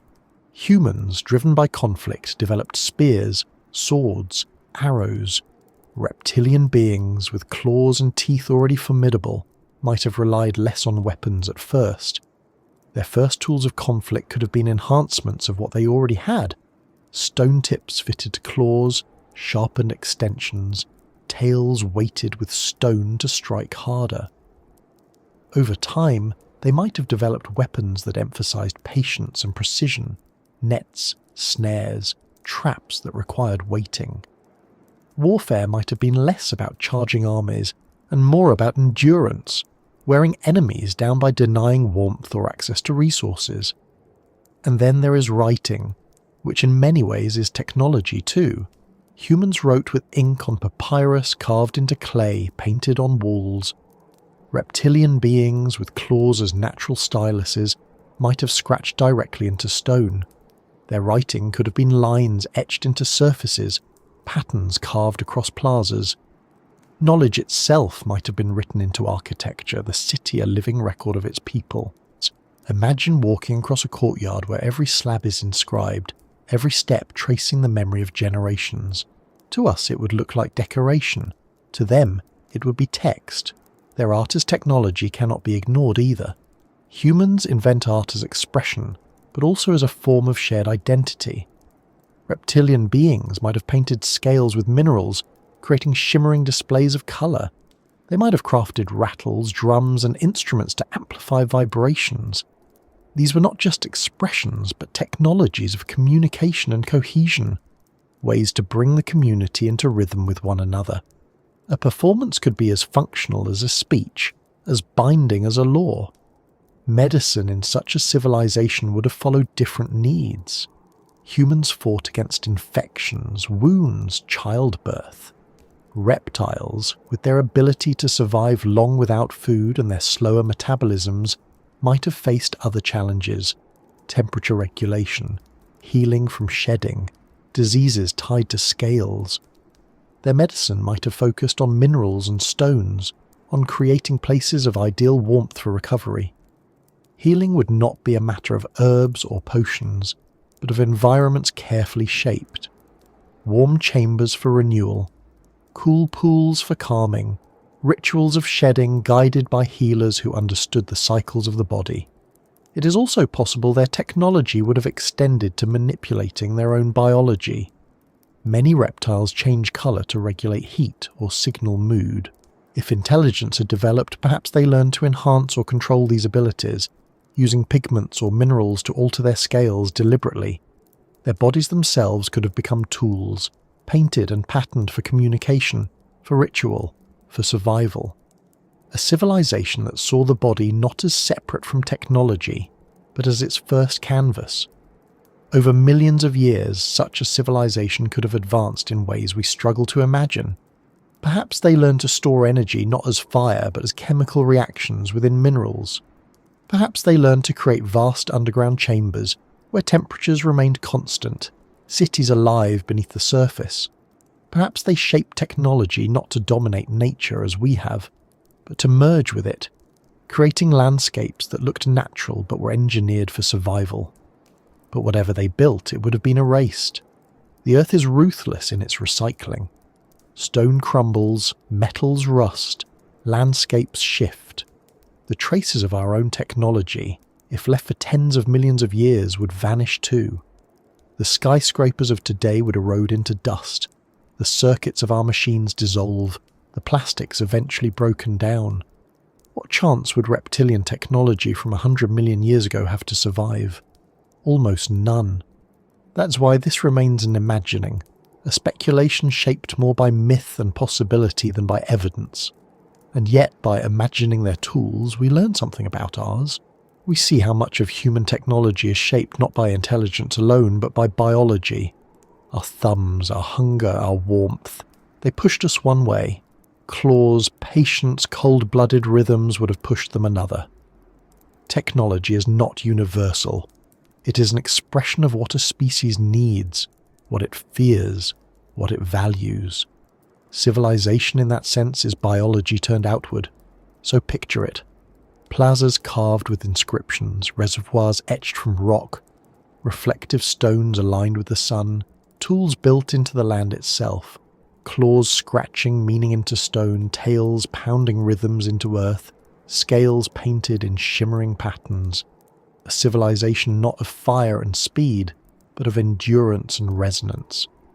That is what they might have built. The tools of a people who lived in warmth and silence, under the slow turning of stars. And as you let that image linger, it naturally leads forward. If they built with claws and stone, what else might they have created? Beyond tools and architecture, what about art itself? Music, ritual, beauty. The things that rise when survival is assured. That is where we go next, into the question of what their culture might have felt like, what art from scales would have looked and sounded like in a world that was theirs. When survival is steady enough, when food is found and shelters are built, something else begins to emerge. It is as true for humans as it would have been for reptiles. The need for expression, for beauty, for meaning beyond the immediate. Art is what arises when a species looks not only at the world but at itself. And if reptilian beings had shaped civilizations, then they would have shaped art too, but in ways deeply tied to their own bodies, their rhythms, and their environment. The most obvious canvas they would have had was themselves. Scales already form patterns across reptilian bodies, intricate lattices of diamonds, spirals, and ridges. To an intelligent species, that natural geometry would not have gone unnoticed. Imagine pigments made from crushed minerals, clays, or plants applied carefully across scales to create shimmering displays. Under the sun, the patterns would shift with movement, each being a living artwork. Art might not have been something external, hung on walls or carved into statues, but something worn, displayed, alive. Festivals could have been seas of colour, every individual shimmering with patterns that caught the light, turning plazas into moving mosaics. The act of shedding itself would have been part of their artistic life. Where humans mark growth with birthdays or ceremonies, reptiles shed their skins and emerge renewed. In a reptilian civilization, shedding might have been ritualized, each new skin painted before it was cast off, then preserved or displayed. Old skins could have been stretched across frames, painted, or carved upon, serving as records of life. Entire archives of shed skins might have been kept, each one telling the story of a person's transformations. A community hall lined with translucent scales, painted in layers of pigment, could have been both an art gallery and a history. Music would have been no less important, though it would not have sounded like ours. Their voices, shaped by slow breaths and resonant throats, might have created deep hums, sharp hisses, or rhythmic clicks. But beyond voice, they would have turned to instruments that extended their natural rhythms, tails striking hollow logs to create drums, claws tapping stone surfaces to form percussive patterns, rattles made of shells or bones shaking with vibration. Their music might have emphasized rhythm over melody, cycles over progression, built on pulses that mirrored the heartbeat of the sun and the earth. To us it might sound strange, perhaps even unsettling, but to them it would have carried unity, identity, the binding rhythm of community. Imagine standing in one of their plazas during a ritual, the sun at its peak, hundreds of beings gathered, tails and claws beating together in sync. The ground itself vibrates with the rhythm, a low pulsing hum felt in the chest and through the bones.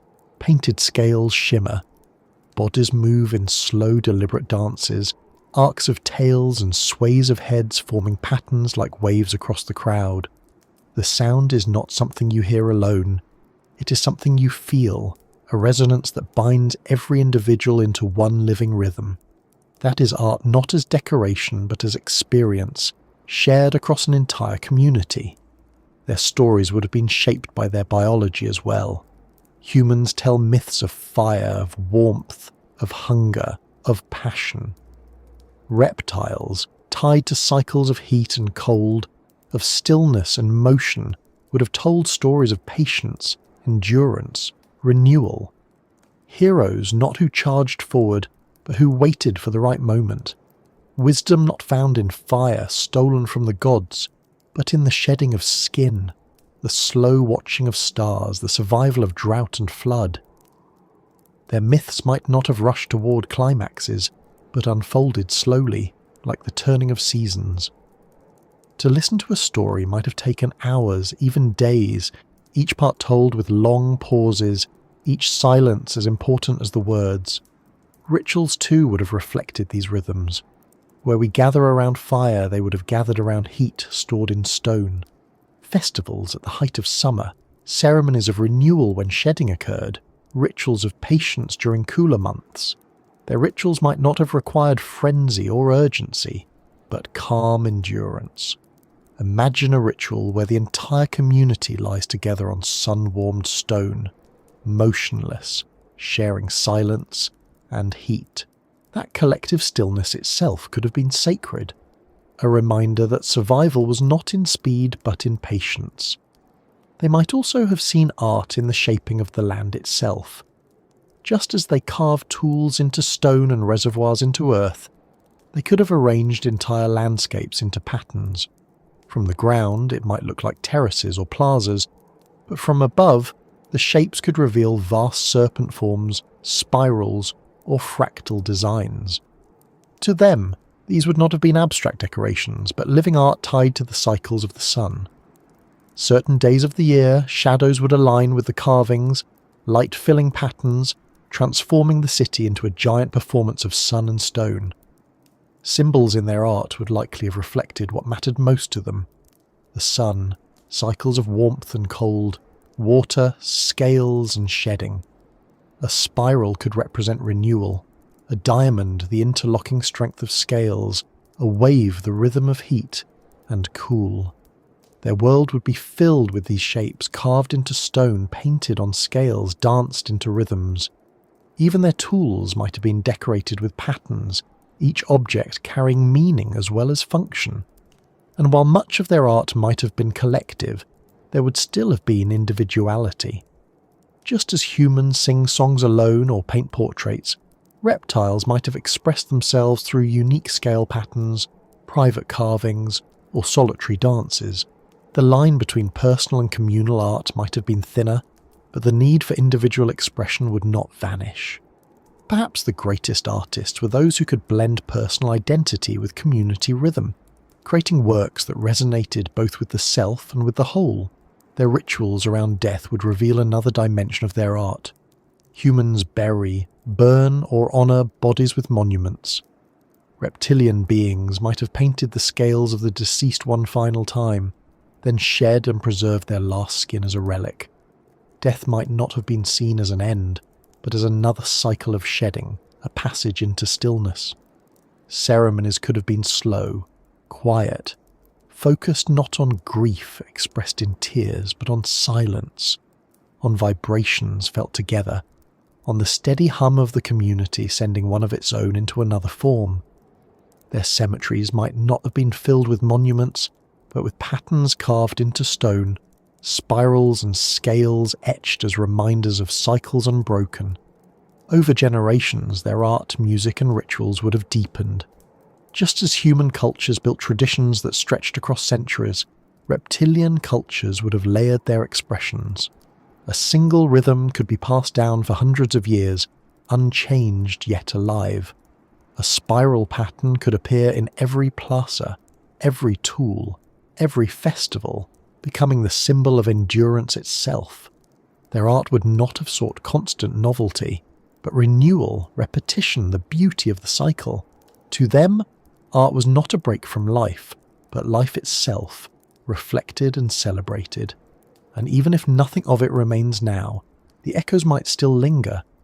Myths of dragons and serpents, stories of scales and renewal, symbols of spirals and diamonds that appear in human cultures across the world. Perhaps these are faint shadows of their art, echoes carried forward in our own imagination. We cannot know for certain, but the persistence of these shapes and stories suggests that scales and cycles have always held power in the human mind. Art from scales, music from vibration, stories from patience, rituals from cycles. This is what their civilization might have created. A culture not of firelight and passion, but of sunlit stone and silence, of rhythm and renewal, of beauty woven into the slow turning of the earth. And from here, the imagining naturally continues into what guided their lives beyond survival and art. What did they believe about the world itself, about creation, about the unseen forces behind their cycles? If they had faith, if they had myth, how would a reptilian civilization have shaped it? That is where we turn next, into the possibility of belief and myth in a reptilian world. When you think of myth, you often think of fire. Prometheus stealing it from the gods, campfires with stories told around them, divine flames carried in temples. Fire has always been at the centre of human faith, because fire is at the centre of human survival. For reptiles, though, fire would not have held the same place. They did not carry an inner blaze that needed feeding, and they would not have depended on constant flames to keep warm.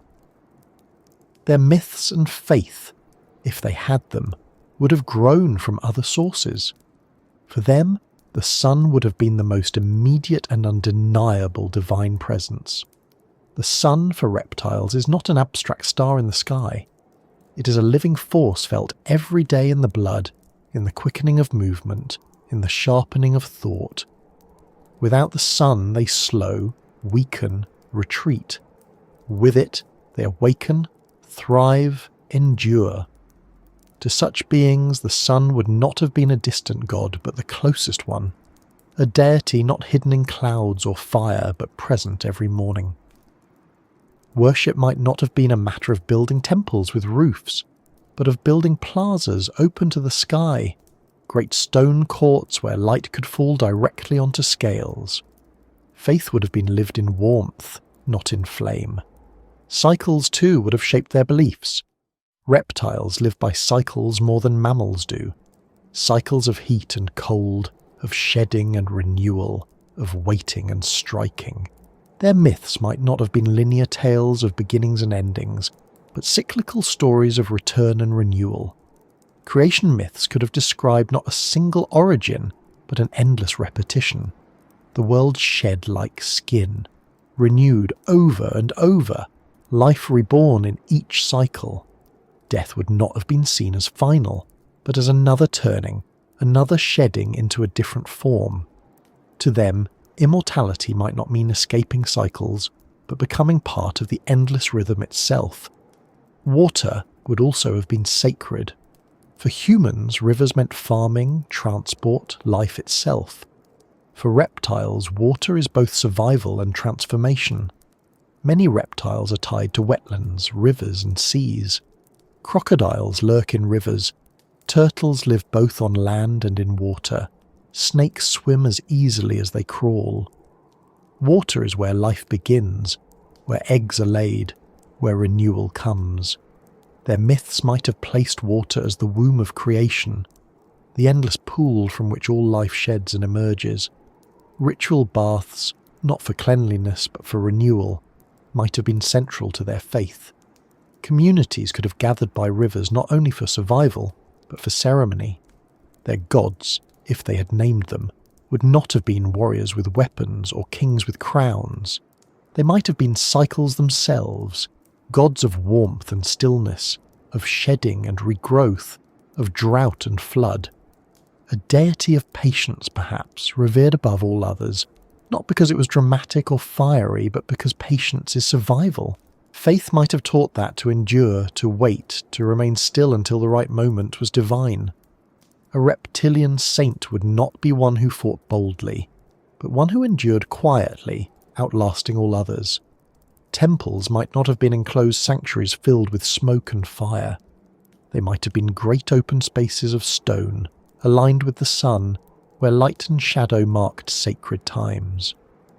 On the longest day of the year, light could strike directly through carved openings, illuminating symbols etched into stone.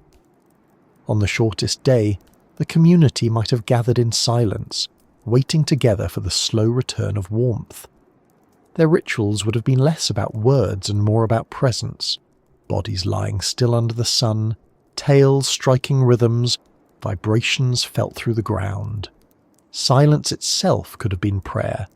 Faith often reflects how a species sees itself in the universe.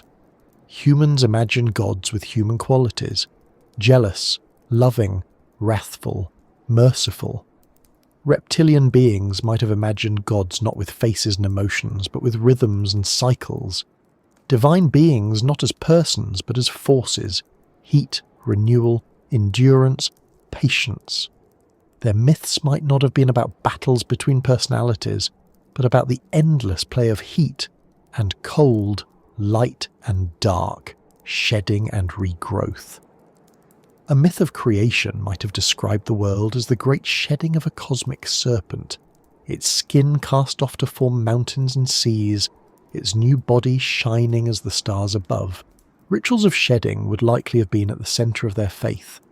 Imagine entire communities gathering when the season was right, individuals shedding their skins, painting them, preserving them, offering them to the sun or to water.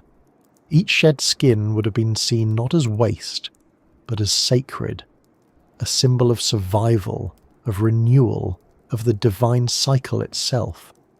These ceremonies could have been as central to them as harvest festivals are to humans. And what about morality? Human religions often tie morality to commandments, to ideas of right and wrong, to divine laws. Reptilian morality might have been tied instead to endurance and balance. The greatest sin could have been waste, using too much, moving too quickly, breaking cycles. Virtue might have been patience, restraint, the ability to wait for the right time. Communities might have judged not by passion or impulse, but by steadiness. A leader who rushed might have been seen as reckless, while one who endured in silence would be revered. Faith would not command endless activity, but teach the wisdom of stillness.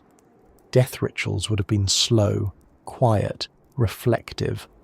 No flames to consume bodies, no urgency to bury quickly. Instead, perhaps bodies were placed in stone chambers aligned with the sun, allowed to return slowly to the earth. Shed skins preserved as sacred relics, bodies left to cycles. Myths could have described death as a great shedding, the soul moving on to join the endless rhythm of warmth and cold. To die would not be an end, but a continuation, part of the divine patience of the universe. Their myths might also have reached to the stars.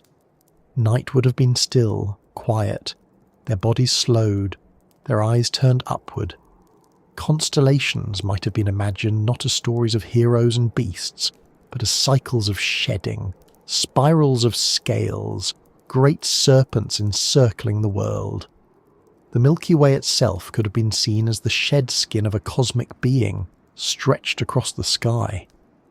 Faith would not have been about reaching beyond the stars, but about recognizing the same cycles above that they felt below. Festivals in their faith would have been collective experiences of silence and rhythm. Entire cities lying still in plazas during cool nights, waiting for the first light of dawn to fall on painted scales. Tails beating in slow unison, vibrations pulsing through the ground.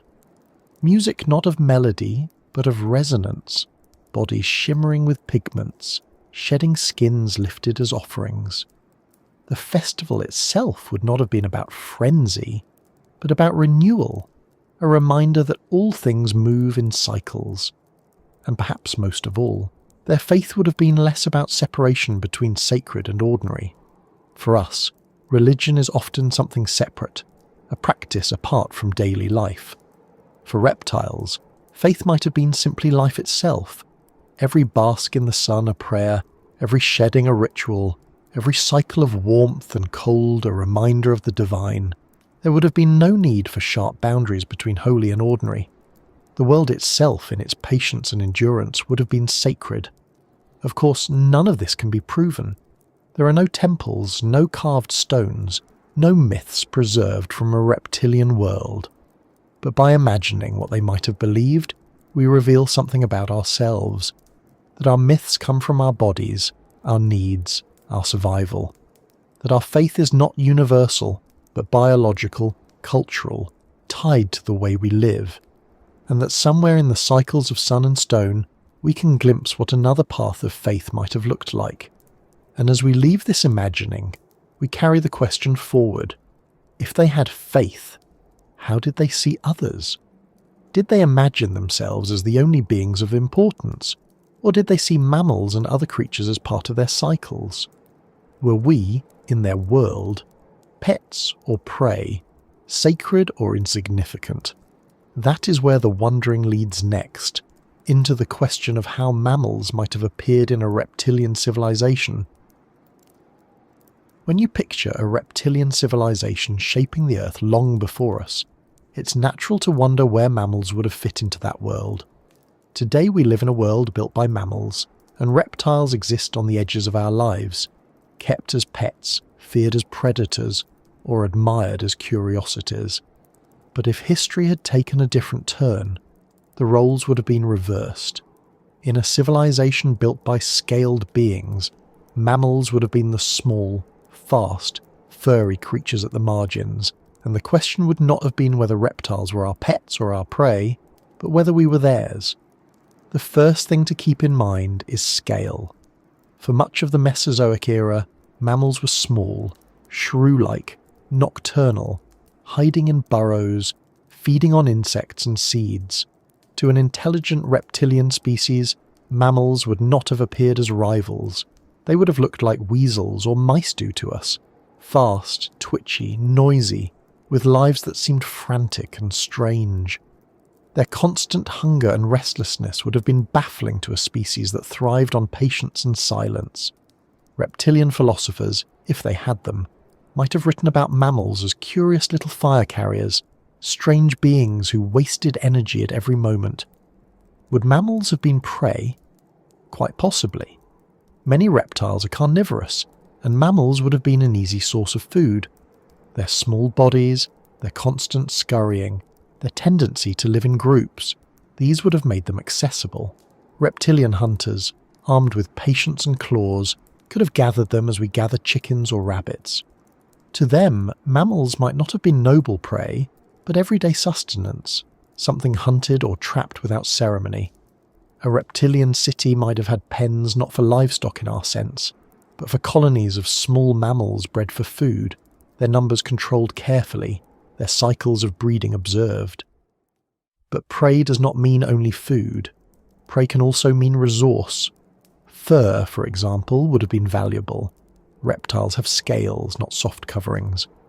Mammalian fur could have been used as lining for stone shelters, as material for nests or beds, as decoration. Skins could have been painted, patterned, or woven into ritual garments.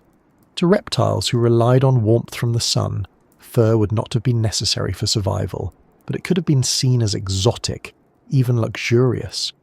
Just as we decorate ourselves with feathers or furs from other animals, they might have decorated themselves with mammalian coverings, turning what we see as ordinary into something sacred or beautiful. The question of pets is equally interesting. Reptiles today do not form bonds in the mammalian sense. They do not crave affection. They do not wag their tails or purr. A reptilian civilization might have had little concept of animals as companions. Yet, intelligence often creates curiosity. Mammals, with their strange warmth and their expressive faces, could have fascinated them. The way mammals communicate with eyes, with tones, with constant movement might have seemed alien but intriguing. Perhaps they would have kept mammals close, not for affection in our sense, but as living puzzles, objects of fascination, even spiritual symbols. Imagine a reptilian household keeping small mammals not for food but for observation, watching their frantic energy, their constant hunger, their warmth. Reptilian myths might have imagined mammals as fire spirits, creatures cursed with endless burning inside. Their behaviour could have been woven into stories as warnings. Don't be like the mammals who cannot wait, who cannot endure, who burn too fast and die too soon. In this way, mammals might have been both pets and symbols, objects of curiosity and caution. Over time, some mammals might have been domesticated.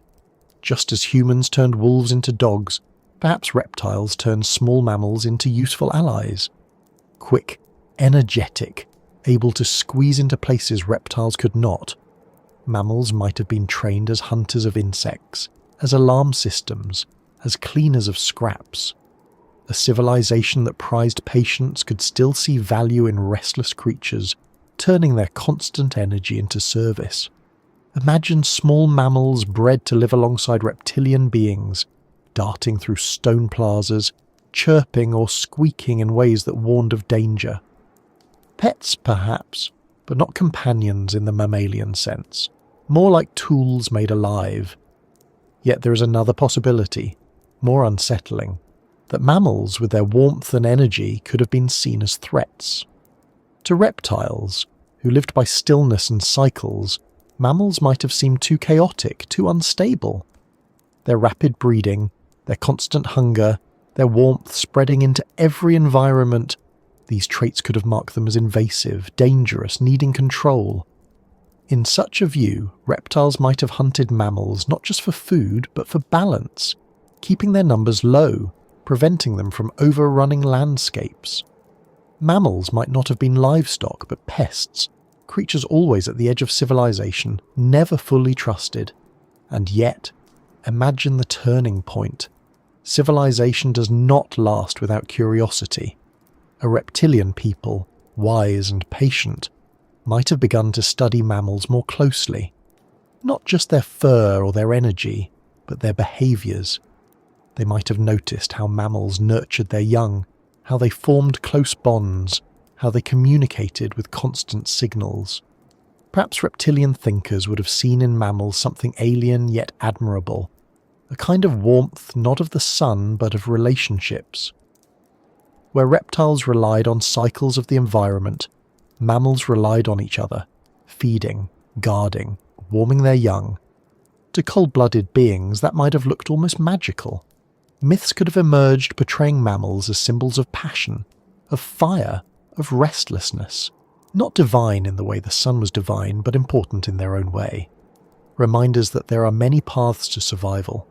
Some reptilian philosophers might have argued that patience alone was not enough, that a balance of patience and passion was necessary. In this way, mammals might have entered their stories not only as prey or pests, but as teachers, strange creatures who showed a different kind of endurance. If reptiles had advanced far enough, perhaps they would have experimented with mammals more deliberately, breeding them not just for food or fur but for specific traits. A mammal that could serve as a messenger, carrying signals quickly across distances. A mammal bred for its warmth, kept in colder seasons as living heaters. A mammal valued for its keen senses, detecting dangers long before reptilian patience could. Entire classes of mammals could have been shaped not by their own instincts, but by reptilian design. But always the relationship would have been uneven. In a reptilian civilization, mammals would not have been rulers or equals. They would have been background, secondary, dependent. Their fate would have been shaped not by their own choices, but by the patience of scaled beings who watched them scurry and burn. And perhaps, in some imagined reversal, our rise today is simply what happens when prey finally takes its turn. The thought carries a strange symmetry. We mammals now keep reptiles as pets, as curiosities, as objects of fascination. We wear their skins, we eat their meat, we watch them with fear or admiration. And in our myths, we imagine reptilian civilizations, scaled beings who once ruled, who once saw us as insignificant. Perhaps these imaginings are a kind of memory flipped, an echo of roles reversed carried forward in story. In their world, mammals would have been pets sometimes, prey often, pests occasionally, symbols always. And through those roles, reptiles would have defined themselves. By contrast, by opposition, by reflection. Because that is what civilizations do. They look at the other and see themselves more clearly. And as this thought settles, the imagining moves naturally into another challenge such a civilization would have faced. Not their relationship with mammals, but their relationship with the world itself. The climate that sustained them was warm, but climates change. What happens to a reptilian civilization when the Earth grows colder, when warmth is no longer certain, when the cycles shift beyond their control?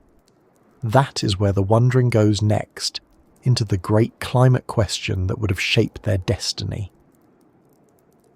If you think about what truly rules the Earth, it isn't species or civilizations, it's climate. Warmth, cold, rain, drought, ice, and fire. All life bends beneath the shifts of the planet's atmosphere, even us with our machines and power grids. But for a reptilian civilization, climate wouldn't just have been background, it would have been everything. Their bodies themselves were built on a bargain with the sun, on the patience to wait for heat, and the stillness to conserve it. As long as the Earth stayed warm, their world would have thrived. But climates change, they always have. And here, more than anywhere, lies the question of whether such a civilization could have endured. In the age of reptiles, the Earth was indeed warmer. During the Mesozoic, lush forests stretched farther toward the poles, seas covered much of the land, deserts bloomed hot and dry, and winters were milder. A cold-blooded civilization would have flourished in such conditions. The sun would have been abundant, heat spread widely across continents, food sources reliable. It was, in many ways, their perfect world. Their plazas of stone would have absorbed heat with ease, their rituals tied to cycles of abundance, their patience rewarded by a climate that favoured their kind. But climates shift not over centuries but over millions of years. Volcanic eruptions, shifts in continents, changes in ocean currents, and of course, asteroids. Each has rewritten Earth's climate again and again. Imagine a reptilian civilization rising in the warmth, building its cities across the land, basking in long summers. Then imagine the slow creep of cooling. Nights growing longer, winters harsher, the sun's warmth less reliable. For mammals with inner fires, such changes were challenges but not necessarily ends. For reptiles, every shift of temperature would have been a trial of survival. The first response to cooling would have been migration. Reptilian beings would have followed warmth, shifting their cities closer to the equator, abandoning lands that grew too cold. Unlike humans, who can build fires anywhere, they would have been tethered to regions that gave them life. Their maps would have shrunk as climates changed, their civilizations concentrated in belts of warmth, while vast stretches of the earth became uninhabitable to them. Wars might have broken out not over resources like metals or land, but over access to the sunniest regions, the warmest valleys, the most enduring reservoirs of heat. But migration has limits. The Earth has seen ice ages where glaciers covered continents, where even equatorial regions cooled. In such times, a reptilian civilization would have been under siege from the planet itself.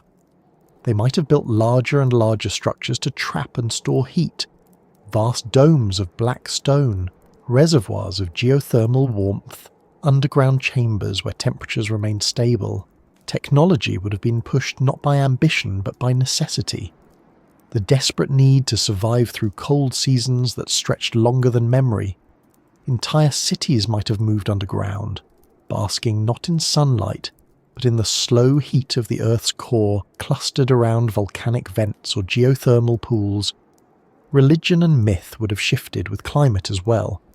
In warm ages, the sun would have been the central deity, the constant giver of life.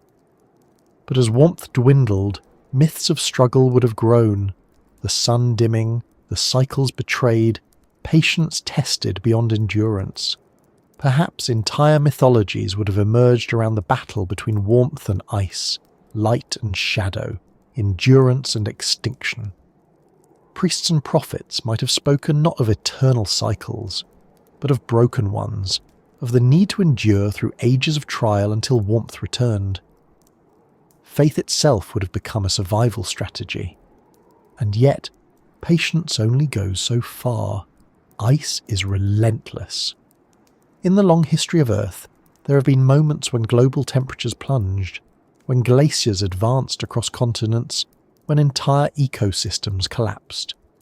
Could a reptilian civilization have survived such winters?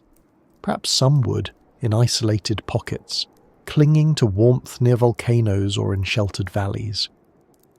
But many would have vanished, their plazas of stone abandoned, their art erased, their myths left untold.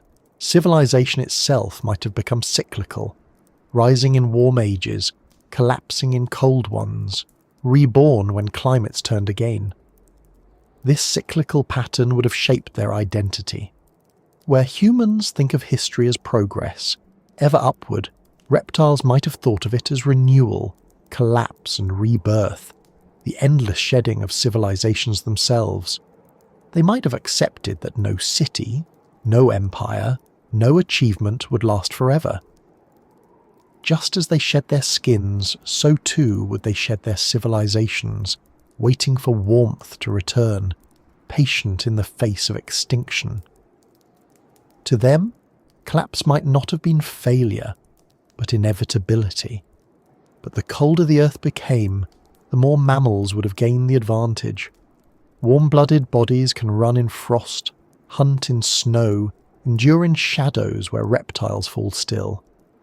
As climates shifted, mammals would have moved into niches reptiles abandoned, thriving in the cold where scales could not. The rise of mammals was not inevitable, it was tied directly to climate.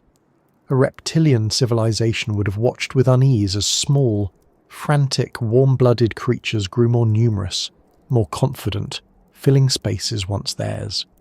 In myths, Mammals might have been cast as thieves of warmth, invaders from the cold, restless spirits that spread where patience failed. Technology could have delayed the inevitable. If they learned to harness geothermal heat, if they developed materials to store energy, if they created shelters that preserved warmth through long winters, they might have endured far longer than instinct alone allowed. Imagine underground cities, their walls glowing faintly with stored sunlight, their plazas replaced by chambers heated from within. Life would have been dimmer, slower, but still alive. Civilization in this stage would have become a fight not for expansion, but for survival, a struggle against the cold itself. Still, the great question remains, could a reptilian civilization survive ice ages indefinitely? Or would the climate eventually force their decline? We know from history that reptiles did survive mass extinctions. Crocodiles, turtles, lizards, they endured when dinosaurs fell. But none of them rose again to dominance in the way mammals did. Their strategies of patience and endurance work, but they also limit. To thrive as a civilization, you need more than survival. You need growth, exploration, adaptation. And in the cold, mammals proved better suited. This fragility in the face of climate might explain why, if such a civilization ever existed, it left no trace. Warmth sustained them, ice erased them. Their cities of stone might have been crushed by glaciers, their carvings ground into dust, their myths forgotten under snow. What survived were the myths we tell ourselves today, faint echoes of scales and serpents, memories not of fact but of imagination. It's humbling to think that climate could have been the ultimate judge, not intelligence, not creativity, not patience. That entire civilizations could rise and fall not by wars or disasters of their own making, but by the slow turning of the earth, by the drifting of continents and the tilt of an axis. For reptiles tied so closely to the warmth of the sun, this truth would have been undeniable. And perhaps, in imagining this, we see a mirror of our own world. We too are bound to climate, though we forget it. Our cities rise higher, our technology grows stronger, but the earth still shifts beneath us. Warming or cooling, drought or flood, climate still holds the final say. If reptiles built civilizations that were undone by ice, what does that suggest about ours, now facing heat? So the climate question is not only about them, but about us. They thrived in warmth, they struggled in cold, they may have vanished in ice. We thrive in balance, but what happens when balance shifts? In imagining their fragility, we are reminded of our own. And as this thought settles, the story continues into how such a civilization might have governed itself. If patience and endurance were their guiding values, how would politics and leadership have worked in their cities of stone? How would beings tied to cycles of warmth and cold have organized themselves in times of plenty and in times of crisis? That is the next step in our wandering into the politics of cold-blooded minds. If a reptilian civilization had truly risen, politics would not have looked like ours. We are warm-blooded creatures, restless, quick to argue, quick to form alliances, and just as quick to break them. Our debates are heated, our decisions often shaped by urgency, our leaders measured by passion as much as by patience. But a people tied to the sun, to cycles of warmth and stillness, to the rhythm of waiting and striking, would have shaped politics very differently. Their conflicts, their cooperation, their entire sense of leadership would have been guided by the patience in their blood. The first thing to consider is time. For us, time in politics is short. Leaders rise and fall in decades, sometimes in years. Decisions are demanded immediately, crises met with urgency. For reptiles, whose lifespans might have stretched longer and whose bodies were accustomed to waiting, politics would have been measured differently. Decisions could have taken weeks, months, even years, not because they were indecisive, but because their culture valued waiting until the right moment. A council might gather not in a single session, but over long cycles, each member adding their voice slowly, letting silence carry as much weight as words. To them, speed would not have been leadership.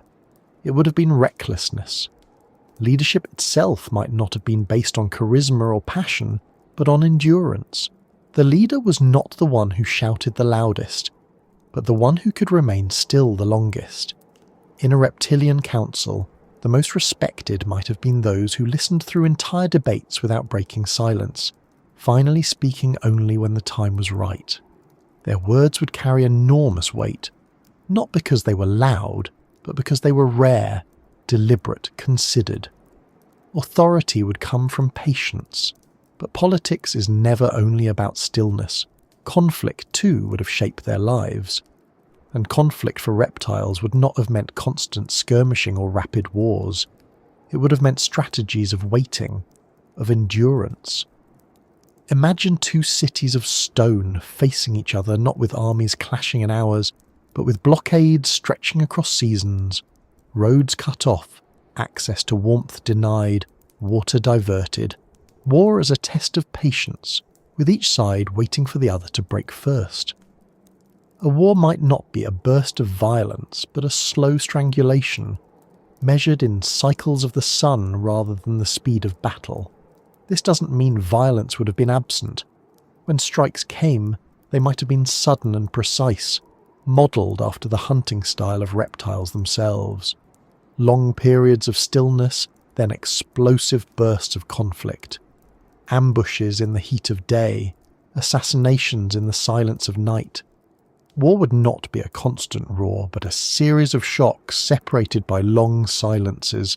To us it would seem strange, conflict that stretches across decades with only brief moments of violence. But to them, it would have been natural. Cooperation, on the other hand, might have been easier in some ways. Reptilian societies would not have been driven by the same passions as mammalian ones. Their bonds might not have been as emotionally intense, but they would have been steadier. Agreements could be built not on trust in feelings, but on recognition of shared cycles. If two cities shared access to the same river, the same sunlit valley, the same geothermal vent, they might have cooperated simply because survival required it. Politics might have been less about ideology and more about pragmatism. What ensured endurance? What guaranteed survival through cycles of warmth and cold? Even their laws might have been slow and deliberate. Human laws often rush to cover every detail, multiplying endlessly. Reptilian laws might have been fewer but deeply rooted, unchanging across centuries. Laws about patience, about cycles, about balance. A law might not have been enforced daily, but through rituals, through collective silence, through shared understanding. Breaking a law might not have brought immediate punishment, but long exclusion, a slow erosion of one's place in the community. Justice could have been less about heat and passion, and more about cold endurance. The wrongdoer left to survive without warmth, without community, fading away in isolation. And yet politics always involves ambition.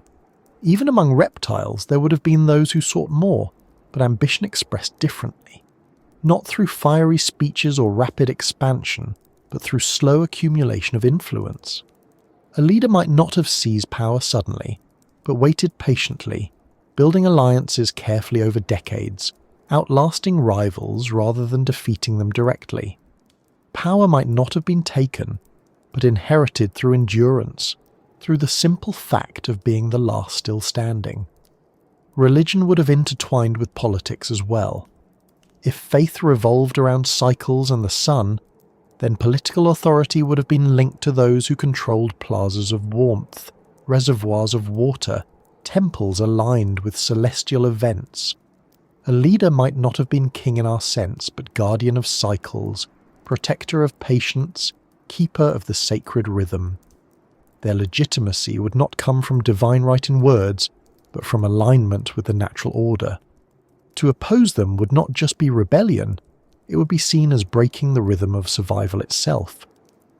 But what about dissent? Even in the most patient society, disagreement must have existed. Dissent in a reptilian world might not have been loud protests or sudden revolutions. It could have taken the form of silence, of withdrawal. Whole communities refusing to gather in plazas, refusing to share in collective rituals, choosing instead to lie in their own stone courts, turning their backs on leaders. Dissent through absence, through stillness, would have been as powerful as rebellion. A city divided not by riots, but by silence. Alliances between cities might have been marked by great rituals of warmth. Two communities gathering together in shared plazas, lying still in the sun side by side, tails striking rhythms in unison. A treaty not signed with ink, but performed through silence, through shared basking, through cycles endured together. Cooperation itself could have been ritual, as sacred as faith. And what of betrayal? In human politics, betrayal is often loud, dramatic, shocking. In a reptilian world, betrayal might have been slower, harder to notice, a gradual withdrawal of warmth, an ally failing to send supplies, failing to share plazas, withholding silence in council. By the time betrayal was recognised, it might already have been too late. Politics itself would have been slower, quieter, but no less dangerous. There's a strange lesson in this imagining. For us, politics often feels chaotic, unstable, ruled by passion and speed. But for them, politics would have been about patience, about waiting, about endurance. Conflict stretched across seasons, cooperation built on cycles, laws carved into stone and unchanged for centuries. Leadership measured not in charisma, but in stillness, a kind of politics we might find alien, yet one that reflects their biology as naturally as ours reflects ours. And it leads us to wonder, if they had survived long enough, if they had endured the cold, if their politics had grown alongside their technology, where might they have gone? Would their patience have carried them to the stars before us? Would their slow cycles have allowed them to build ships not in decades, but in centuries, vessels that endured as long as their civilizations? That is the path forward in this imagining, into the question of what it would mean if reptiles, not mammals, had reached the stars first.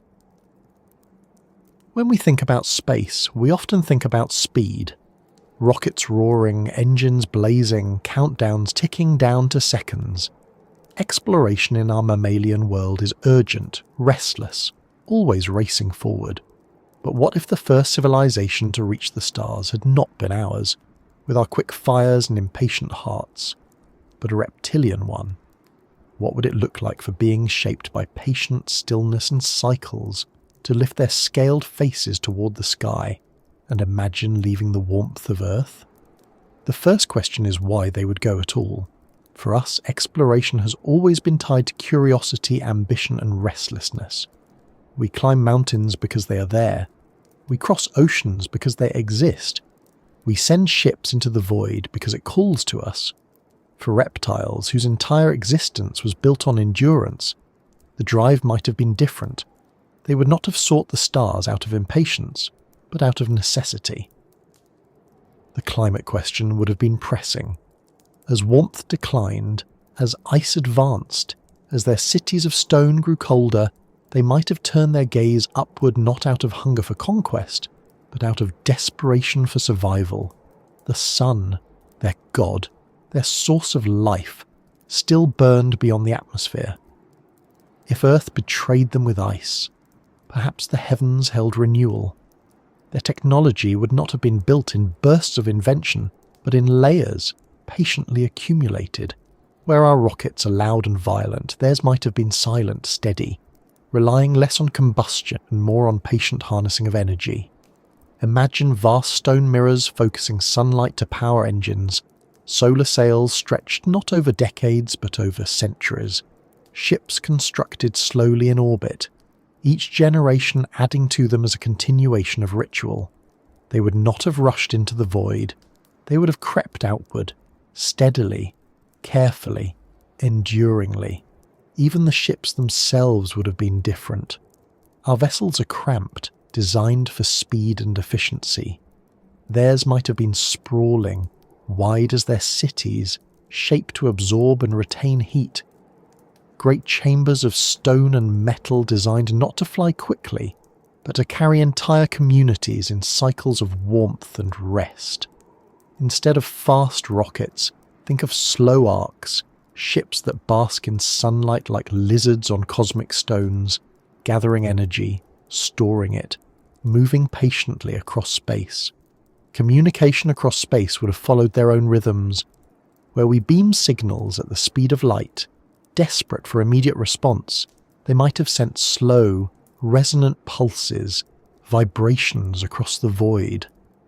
Their messages could have been layered, drawn out, designed to be interpreted over long periods. A single signal might carry meaning for centuries, patience woven into the very act of speaking across the stars. To us, their communication would seem unbearably slow. To them, it would be perfectly natural. And what about exploration itself? Humans rush to plant flags, to claim, to conquer. A reptilian expedition might have been more like migration.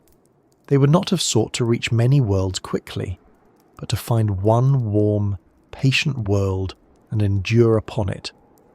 Colonization would not be about empire, but about cycles. A new world would be another plaza of stone, another place to bask beneath a foreign sun. Imagine reptilian settlers lying together on the surface of Mars, not rushing to terraform but patiently absorbing warmth, waiting for cycles to favour them. Their myths would have guided this too.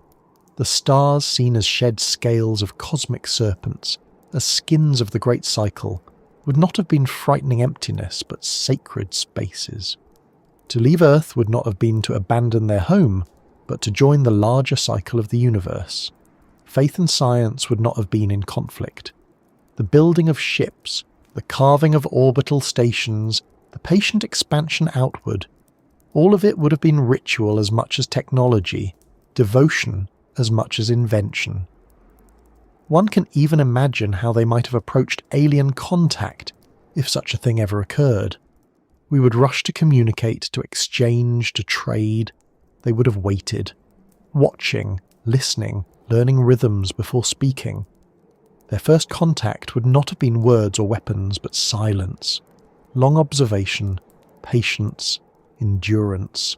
To another civilization, this might have seemed like absence, like failure to respond. But for them, silence itself would have been the first step of diplomacy. Only after cycles of observation would they have spoken, slowly, carefully, deliberately. Would they have conquered?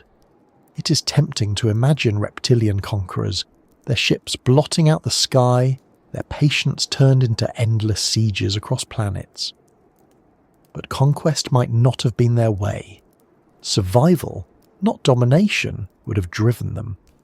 Colonies not of empire, but of migration, scattering across suns as climates shifted. Their destiny might have been not the creation of vast galactic empires, but the slow spread of enduring communities, each one living in rhythm with its star. And yet, patience has its limits. Space is not forgiving. Without speed, without urgency, survival is uncertain. Could they have endured in the void? It is possible. Patience in space can be strength. Where mammals might burn out, consuming resources too quickly, reptiles might endure, conserving, waiting, stretching survival across centuries. Their ships could become drifting civilizations, not rushing anywhere, but slowly, steadily moving, living in the rhythm of the stars. What would it mean then, if they had reached the stars before us? Perhaps nothing remains of them now, but perhaps faint traces linger. Strange signals we interpret as noise, but which were long patient messages sent across millennia. Odd patterns in the cosmos, structures mistaken for natural, but which were once their basking ships, their stone arcs warmed by foreign suns. It may be that in our own searching, we're stumbling into echoes of their patience, misreading them because we expect urgency, when in truth, silence was their greatest language. the thought carries a strange reversal. We, restless mammals, have only just begun to reach upward, carrying our impatience into orbit onto other planets. But if reptiles had done so before us, their legacy might not be visible. They would not have filled the cosmos with noise and metal, but with silence and stone, patient structures blending into the stars themselves. They might still be out there, basking quietly, waiting in rhythms too slow for us to notice. And if that is the case, then perhaps the universe is already filled not with conquerors, but with patient civilizations lying in cosmic plazas, enduring in warmth and silence, waiting. And we, only now arriving, are too restless to see them. As this idea lingers, the story naturally moves to what might have happened if their civilizations had endured on Earth instead of vanishing. Would they have left traces beneath our feet? Would we unknowingly walk across their ruins, their carvings, their inscriptions? That is where the wondering flows next, into the archaeology of vanished scales, and the question of whether the Earth itself hides their memory. When you listen to human myths, scattered across continents and centuries, certain shapes return again and again. Serpents coiled around the world, dragons breathing power into the sky, nagas dwelling in rivers and under mountains, scaled beings half feared, half worshipped. It is tempting to think these are only stories, born from the universal fear of snakes, the ancient memory of predators in the grass. But what if they are something more? What if they are echoes, faint and distorted, of a time when scales did not only crawl and slither, but built and ruled? Every culture seems to have them. In China, dragons are not monsters, but wise, powerful guardians of rivers and skies, bringers of rain and prosperity. In India, nagas appear as semi-divine beings, half human, half serpent, living in hidden palaces beneath the earth and guarding treasures of knowledge. In Mesoamerica, Quetzalcoatl, the feathered serpent, is a god of creation and wisdom, teacher of civilization itself. Even in Europe, where dragons became enemies to be slain, they still carried immense power, hoarding treasures, guarding boundaries, demanding respect. These myths are not isolated. They weave across the planet, repeating the same scaled forms in different words. Some anthropologists say it is coincidence that humans everywhere feared snakes and turned that fear into myth. But fear does not usually inspire reverence.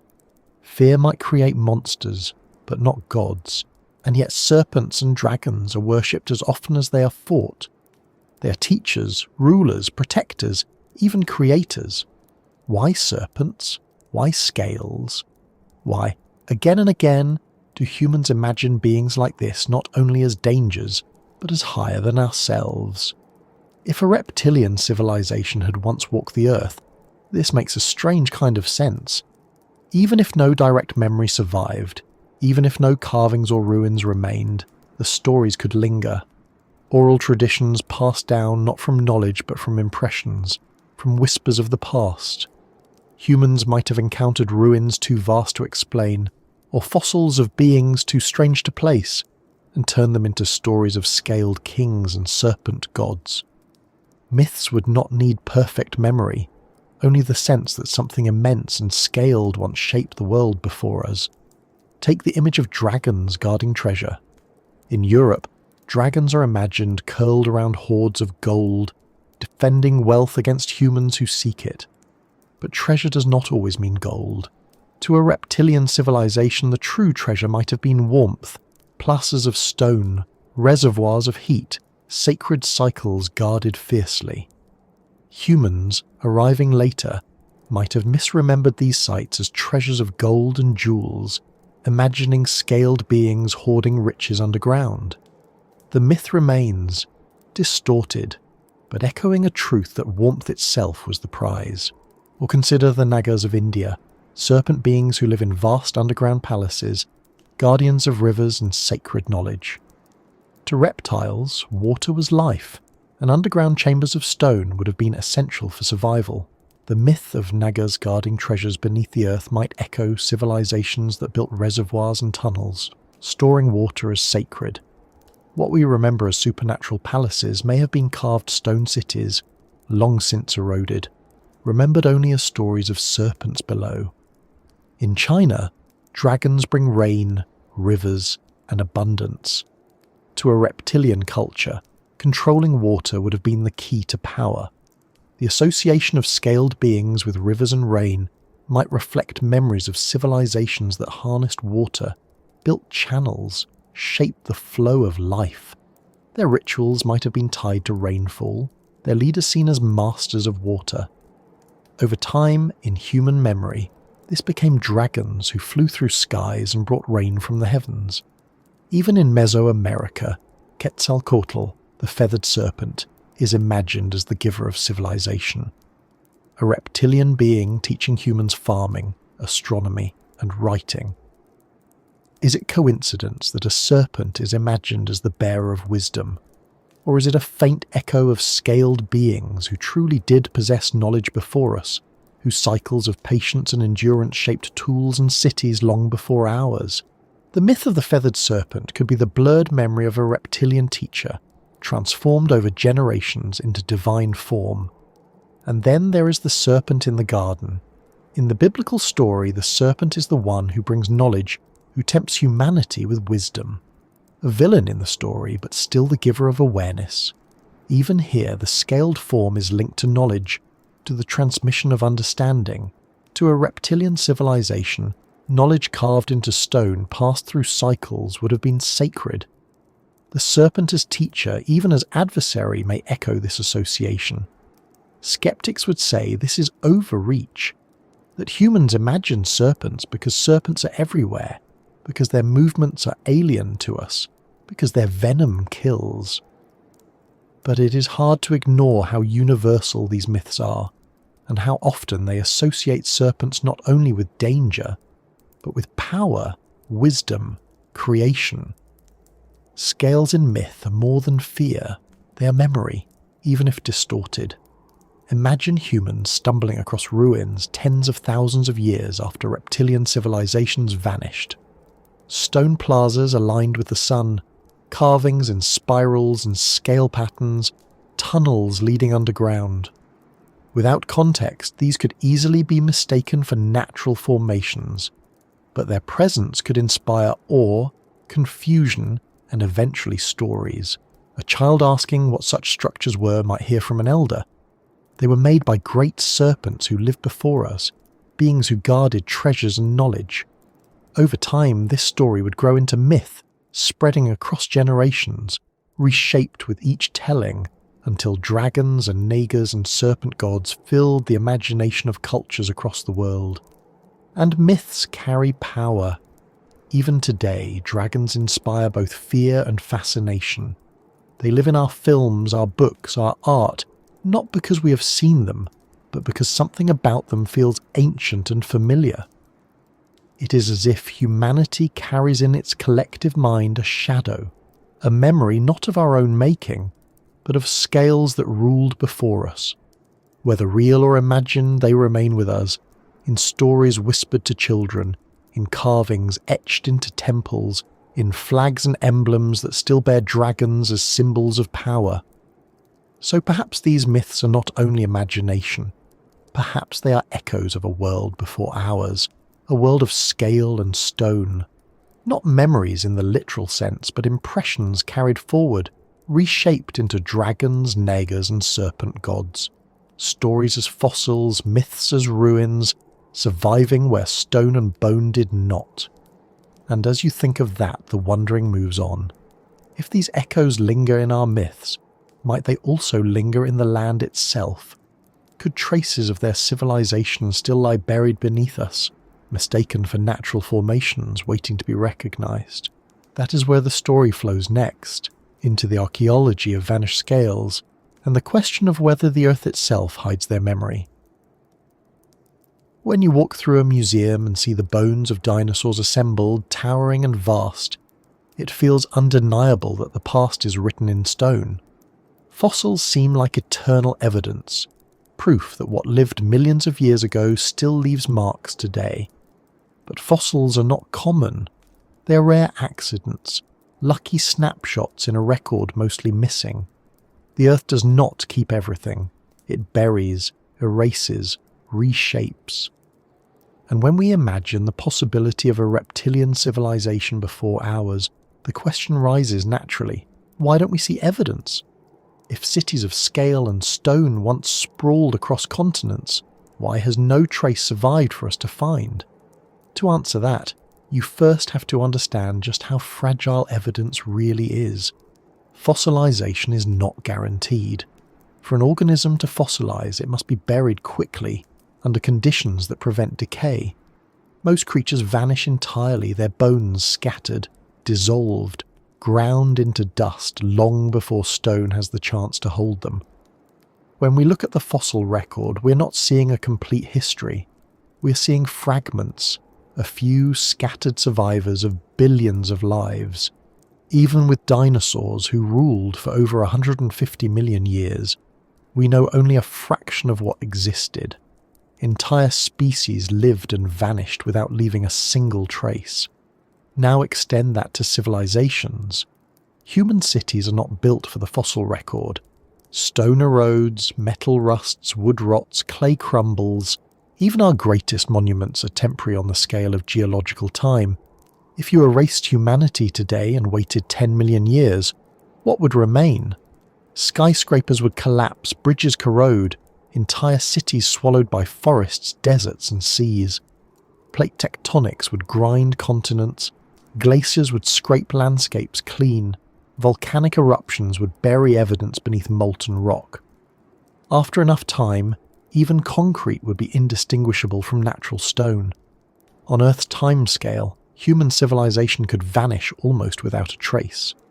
So if our world could disappear, why expect more of theirs? A reptilian civilization, millions or even tens of millions of years older than ours, would face even harsher erasure. Entire continents have shifted since then. Oceans have opened and closed. Mountains that once stood tall have been worn down to plains. If their cities existed, they might have been buried, melted, recycled into the crust of the planet itself. Archaeology depends on preservation, but geology is the great destroyer, and the older the record, the more complete the destruction. But there's another reason the fossil silence feels so absolute. We aren't always looking in the right way. We expect civilizations to leave the same traces we do. Metal tools, straight lines, massive buildings. But a reptilian civilization might not have built as we build. Their technology could have been carved directly into stone, their tools shaped from materials that erode without trace. Their cities might have blended with the land so completely that today we mistake them for natural formations. A terrace could be read as a geological feature, a carved reservoir as a canyon, inscriptions as cracks. If we are not looking for scaled patterns, for cycles etched in stone, we may never see what was once there. Some scientists speculate about the Silurian hypothesis, the question of whether it would even be possible to detect an ancient civilization millions of years later. The answer is sobering. Beyond a few chemical traces in sediments, beyond subtle anomalies in climate records, almost nothing would remain. Civilization is not permanent. It is a brief flame on a planet that is always shifting. The silence of fossils does not disprove their existence. It only proves the Earth is better at forgetting than remembering. And yet there is still the human urge for evidence, the need for proof. Stories of lost civilizations, Atlantis, Lemuria, Mu, speak to this hunger. They may be myths, but they express a truth, that we sense how easily civilizations vanish, how fragile human presence is against the scale of time. Dragons and serpent gods in myth might be echoes, but stone and bone remain elusive. We want fossils, artifacts, ruins, and we rarely find them. But imagine standing before a strange rock formation. Spirals carved into stone, scales etched across a cliff face, patterns too regular to be chance. Is it natural erosion, or the faint scar of something intentional? Most often, science calls it natural. And yet, how many natural features are truly natural, and how many are remnants we cannot recognize? The silence of fossils is not absolute. It is interpretation. What we choose to call natural or artificial shapes our entire understanding of history. There is also the matter of perspective. Humans measure history in thousands of years. Civilizations rise and fall in centuries, sometimes less. But the Earth measures in millions, even billions. For reptiles to have built a civilization 100 million years ago is not impossible in geological terms, but it is unimaginably distant in cultural ones. The further back you go, the less likely evidence survives, and the harder it becomes to recognize, even if it does. The silence may not mean absence. It may mean time itself has erased the signs. Think of our own traces: plastic, glass, and radiation. These might be the markers we leave in the geological record. But even these, after tens of millions of years, would degrade, dissolve, or be buried. If we imagine reptiles building without plastics, without combustion engines, without nuclear technology, their traces would be even fainter. No plastic to linger, no metals to resist decay. Their legacy might have been entirely biodegradable on geological scales. Civilization, gone as if it never was. So when we ask why we don't see evidence, the answer is both simple and unsettling. The Earth forgets. Fossils are rare. Ruins rarer still. A civilization tens of millions of years older than ours would have been swallowed completely by now. The silence does not prove absence. It proves impermanence. And perhaps that silence is the most haunting evidence of all. Not because it tells us they existed, but because it reminds us how fragile even we are. One day, millions of years from now, if another species looks back for us, they may find nothing but silence too. Our skyscrapers, our machines, our monuments, all dust, all gone, indistinguishable from natural stone. They will ask the same question we ask of reptilian worlds. Why don't we see evidence? As this thought lingers, it leads naturally into the next wondering. If evidence of their world has vanished from stone and bone, might it linger somewhere else? Not in fossils, but in memory, in culture, in fragments carried unconsciously into our own stories. We already trace this through myths, but what about dreams, archetypes, the strange patterns of imagination that repeat through human history? That is where the story moves next, into the possibility that memory itself holds what stone does not.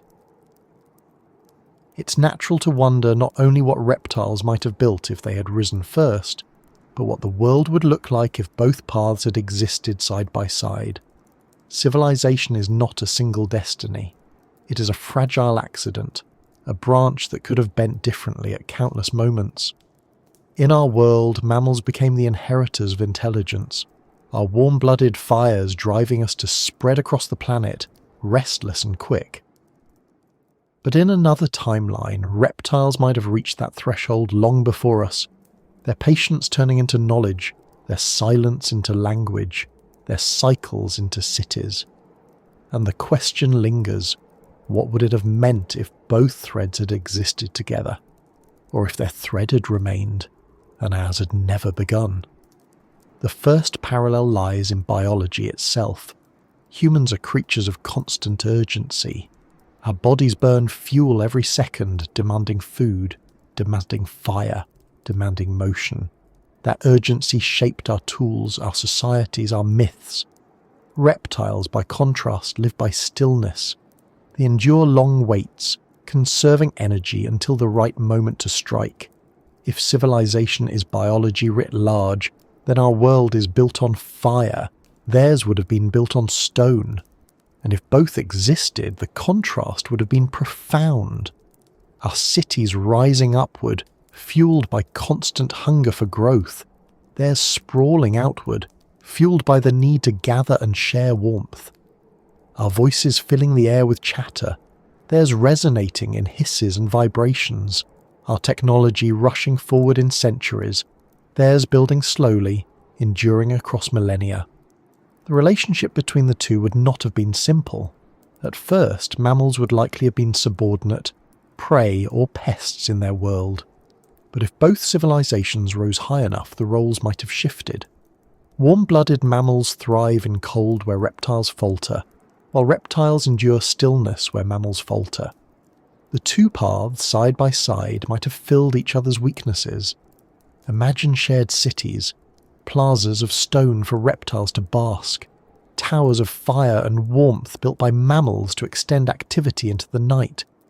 Societies balanced between patience and urgency, silence and chatter, cycles and progress. Of course, balance is never simple. The same differences could have bred conflict. Mammals, restless, might have pressed for expansion, for quick conquest, for speed. Reptiles, patient, might have resisted, slowing decisions, waiting through generations. To us, their stillness might have seemed stagnation. To them, our urgency might have seemed recklessness. Wars could have been fought not only over land or water, but over philosophy itself, whether to rush forward or wait, whether survival lay in fire or in stone. Yet there is another possibility, more haunting. What if reptiles had risen first, and mammals never reached civilization at all? Then the Earth would have been theirs alone. No skyscrapers, no highways, no human languages spreading across the planet. Instead, plazas of basalt, inscriptions carved into cliffs, vast courtyards aligned with the sun, silence where our cities roar, patience where our history races. The Earth shaped not by conquest of fire, but by the cycles of warmth and cold. We as mammals would remain in burrows and shadows, small and restless, never dreaming of rockets or books, never building our world at all. Civilization would have been scaled, not skinned. The comparison reveals something important. Civilization is not inevitable. It is not guaranteed by intelligence alone. It is shaped by bodies, by environments, by chance. If the asteroid had missed the Earth 66 million years ago, dinosaurs might have continued, and perhaps among them, one lineage could have built a reptilian world. If climates had remained warmer, their civilizations might have endured. If conditions had tilted only slightly, the dominant beings of Earth would not have been mammals, but scaled. In this light, our world is not the natural outcome. It is one of countless possible outcomes. And perhaps the strangest part is how much of ourselves we see in them. Our myths are filled with dragons and serpent gods, our stories haunted by scaled teachers and enemies. It is as if some part of us remembers not just what we are, but what we are not. The reptilian what-if lingers in imagination because it feels like a mirror, a path we almost walked. Their patience shows us our restlessness. Their silence shows us our noise. Their cycles show us our progress. By imagining them, we learn more about ourselves. If both had existed together, perhaps the greatest difference would have been in how they approach time. Humans count progress in centuries, revolutions, leaps forward. A reptilian civilization might have counted in cycles, in ages of warmth, in the shedding of generations. Where we rush, they would have endured. Together, perhaps, they might have created a balance. Our fire feeding their stillness, their patience tempering our urgency. A civilization not of one species, but of two, bound by difference, surviving not alone but together. Of course, this is speculation, a thought experiment. The fossil silence suggests we were alone in shaping the Earth. But the imagining of parallel paths is not wasted. It reminds us that our way is not the only way, that civilization itself could have taken other forms. It humbles us, showing how thin the line is between what is and what could have been. And as this thought settles, the story continues forward. If reptiles had built civilizations before us, and if their traces are gone from stone, perhaps what remains is not ruins but whispers, not fossils but echoes in our own imagination. Could it be that memory itself carries fragments of what once was, embedded not in earth but in mind. That is where the wondering flows next, into the possibility of memory, archetype, and dream as the last fossils of a reptilian world. When you stop and think about it, there's a strange persistence to the idea of reptilian beings. They appear in myths, in stories, in modern conspiracies, in films, in art. Dragons, nagas, serpent gods, lizard people hiding in shadows. The forms change, but the scales remain. For some reason, humanity seems unable to let go of the image. It lingers at the edge of imagination, surfacing in cultures separated by oceans and centuries. And the question rises, why does this idea capture us so deeply? Part of the answer lies in biology. For millions of years, mammals lived under the shadow of reptiles. Dinosaurs ruled the earth long before us. Their size, their dominance, their sheer presence etched fear into the very instincts of our ancestors. Even after the Great Extinction, reptiles remained. Crocodiles lurking in rivers, snakes slipping silently through grass, lizards darting across rocks. To mammals, these creatures were always both threat and mystery. Our fear of them is ancient, rooted not in stories but in survival. Myths build on this fear, giving it shape, transforming it into something greater. But fear alone doesn't explain it. Fear makes monsters, not gods. And yet, across cultures, reptiles are not just monsters, but wise, powerful, even divine. They are keepers of knowledge, guardians of treasure, teachers of civilization. Something in the image of scales seems to suggest not just danger, but meaning. Perhaps it is because reptiles feel older than we are. They move with a slowness that seems timeless, their eyes steady, unblinking as though watching across ages. To look into the face of a crocodile is to see a creature almost unchanged for millions of years. It feels like looking into the past itself. That sense of age, of endurance, makes reptiles natural symbols of wisdom, of continuity, of something greater than human speed. And then there is the allure of the alien. Reptiles are close enough to us to be recognized, but different enough to feel strange. They do not smile or frown. They do not chatter. Their movements are deliberate, their bodies scaled, their warmth borrowed from the sun. They are life, but not life as we know it. In their difference, we imagine other possibilities. What if intelligence had followed their path instead of ours? What if the world had been theirs, not ours? That question, once asked, refuses to let go. Stories grow in the gaps of knowledge, and for much of human history the past was a vast gap. Before paleontology, fossils of giant reptiles were found but not understood. They became dragons in myth, monsters in legend. Even today, when we know they were dinosaurs, the idea of scaled rulers of the past has not left us. Science explained the fossils, but imagination kept the story alive. The thought of civilizations before ours, scaled and silent, continues to haunt because it feels almost plausible, almost possible. The idea also captures us because it reflects ourselves back to us.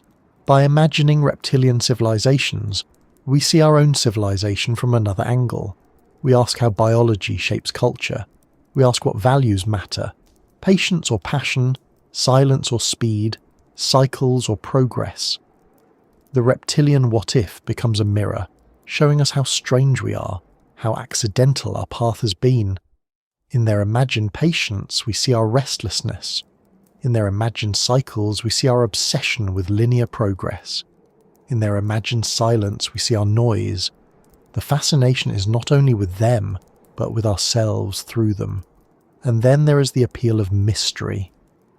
A reptilian civilization leaves no evidence we can hold, no ruins we can excavate, no fossils of cities. That absence itself is alluring. The silence invites speculation. The lack of proof invites imagination. It is a story without closure, a puzzle without a solution. And humans are drawn to puzzles. We want to fill gaps, to connect dots, to explain the unexplainable. The reptilian what-if is a perfect canvas for this urge. It can never be confirmed, and so it can never die. Modern culture has taken the idea in strange directions. Conspiracies imagine reptilian beings hiding among us, wearing human skin, controlling politics and power. These stories are often absurd, but they reveal something deeper, that the reptilian image still holds symbolic power. Reptiles are imagined as cold, calculating, enduring, alien. To cast them as hidden rulers is to project fears of control, of manipulation, of forces beyond our sight. Even in distorted form, the fascination remains. But perhaps the truest reason the idea endures is simpler. Reptiles are part of our imagination because they are part of our world. They bask on rocks, they slip through water, they lie still in the sun, and we cannot help but watch them. Their silence invites projection. Their patience feels like wisdom. Their scales glimmer like something ancient. To imagine them building cities, telling stories, dreaming of stars is only an extension of what we already feel when we see them. They are reminders that intelligence could have looked very different, that civilization could have followed another path. The fascination also ties to our sense of fragility. We know, deep down, that civilizations rise and fall, that species come and go. To imagine one before us, erased without a trace, is to face our own impermanence. One day, millions of years from now, another species may imagine us in the same way, wondering if a mammalian civilization once walked the earth. The reptilian what-if is a rehearsal for that thought, a way of confronting our own eventual silence. So when you ask why this idea captures us, the answer is layered. It is fear, yes, but also reverence. It is biology, but also imagination. It is myth, but also mirror. It is the reminder that the world is old, that we are temporary, that other paths could have been. Reptiles in their silence invite us to dream, and in that dream we glimpse both them and ourselves. From here the wandering can only move toward its closing, not an ending, but a gathering of threads. What does it mean to imagine civilizations that never were? What does it tell us about time, about life, about Earth itself? That is where the story flows next, into the final reflections, the closing of this long-scaled journey. We have wandered together through a long and winding imagining, following scales across plazas of stone, through myths and silence, through patience and cycles. We asked what it would mean if Earth's first civilization had been reptilian, if intelligence had risen not from warm-blooded fire but from cold-blooded endurance. Along the way, we pictured their cities, their language, their tools, their art, their faith, their politics, their struggles, and even their journeys to the stars. And at each step the wandering did not end with them but circled back to us. Because to imagine them is also to see ourselves from another angle. The story of reptiles as rulers is not one written in fossils or ruins, not in monuments or relics, but in the imagination. In myths of dragons, nagas, serpent gods, in whispers of civilizations before our own, in the silence of the fossil record, which reminds us how fragile even the greatest empires are when measured against time. Their world, if it ever was, has been erased. But in thinking about it, we learn something about how history works and how quickly it vanishes. Think of what we discovered, that civilizations are not inevitable, but shaped by biology. Ours rose because our bodies carry fire inside us, burning constantly, pushing us forward in restlessness and hunger. A reptilian civilization would have risen differently, patient, slow, enduring, built on stone and cycles, not fire and frenzy, and yet, in imagining them, we see that neither path is superior. Each is simply a way of being alive in a world that demands survival. We also saw how myths might carry echoes of what stone does not, how stories of serpents and dragons, spread across the globe, might be more than coincidence. Even if no reptilian civilization ever walked the earth, the persistence of scales in our imagination shows that the idea itself has power. And power, in myth, is its own kind of evidence. Not proof of history, but proof of meaning. We saw too how fragile civilizations are, even ours. Stone erodes, metal rusts, stories fade. If a reptilian world once existed, it has been erased almost completely. And that erasure reminds us of our own future. Millions of years from now, what will remain of us? Perhaps nothing. Perhaps only faint traces, chemical scars in rock, myths told by whatever comes after. We imagine reptilian civilizations because, in truth, we sense how easily our own might vanish. Their silence is a rehearsal for our own, and maybe that is why the idea is so soothing, even as it is haunting. To imagine others before us is to accept that we are not alone in being temporary. Civilizations rise, they flourish, they fall, they are forgotten. It has happened before, perhaps. It will happen again, certainly. To accept this is not despair, but humility. It is a reminder that our place on Earth is brief, but not meaningless. That meaning does not require permanence. That cycles, even of civilizations, are natural. So what does it mean, at the end of this long imagining, to think of reptilian civilizations that may never have been? It means we have taken a journey not through history, but through possibility. We have asked how else intelligence might look, how else patience might build, how else art and ritual and politics might unfold, and in doing so we have seen our own world more clearly. Our fire, our restlessness, our endless chatter, their stone, their silence, their endless waiting. Two paths, parallel, one real, one imagined, each showing the other more clearly. And now, as we close, we return to where we began, to the thought of time, of cycles, of patience. Perhaps somewhere long before us, scaled beings lay together on warm stone, looking at the same stars, telling slow stories in hisses and vibrations. Perhaps not. But whether they existed or not, they live now, here, in the imagination we have shared. And imagination itself is a kind of presence.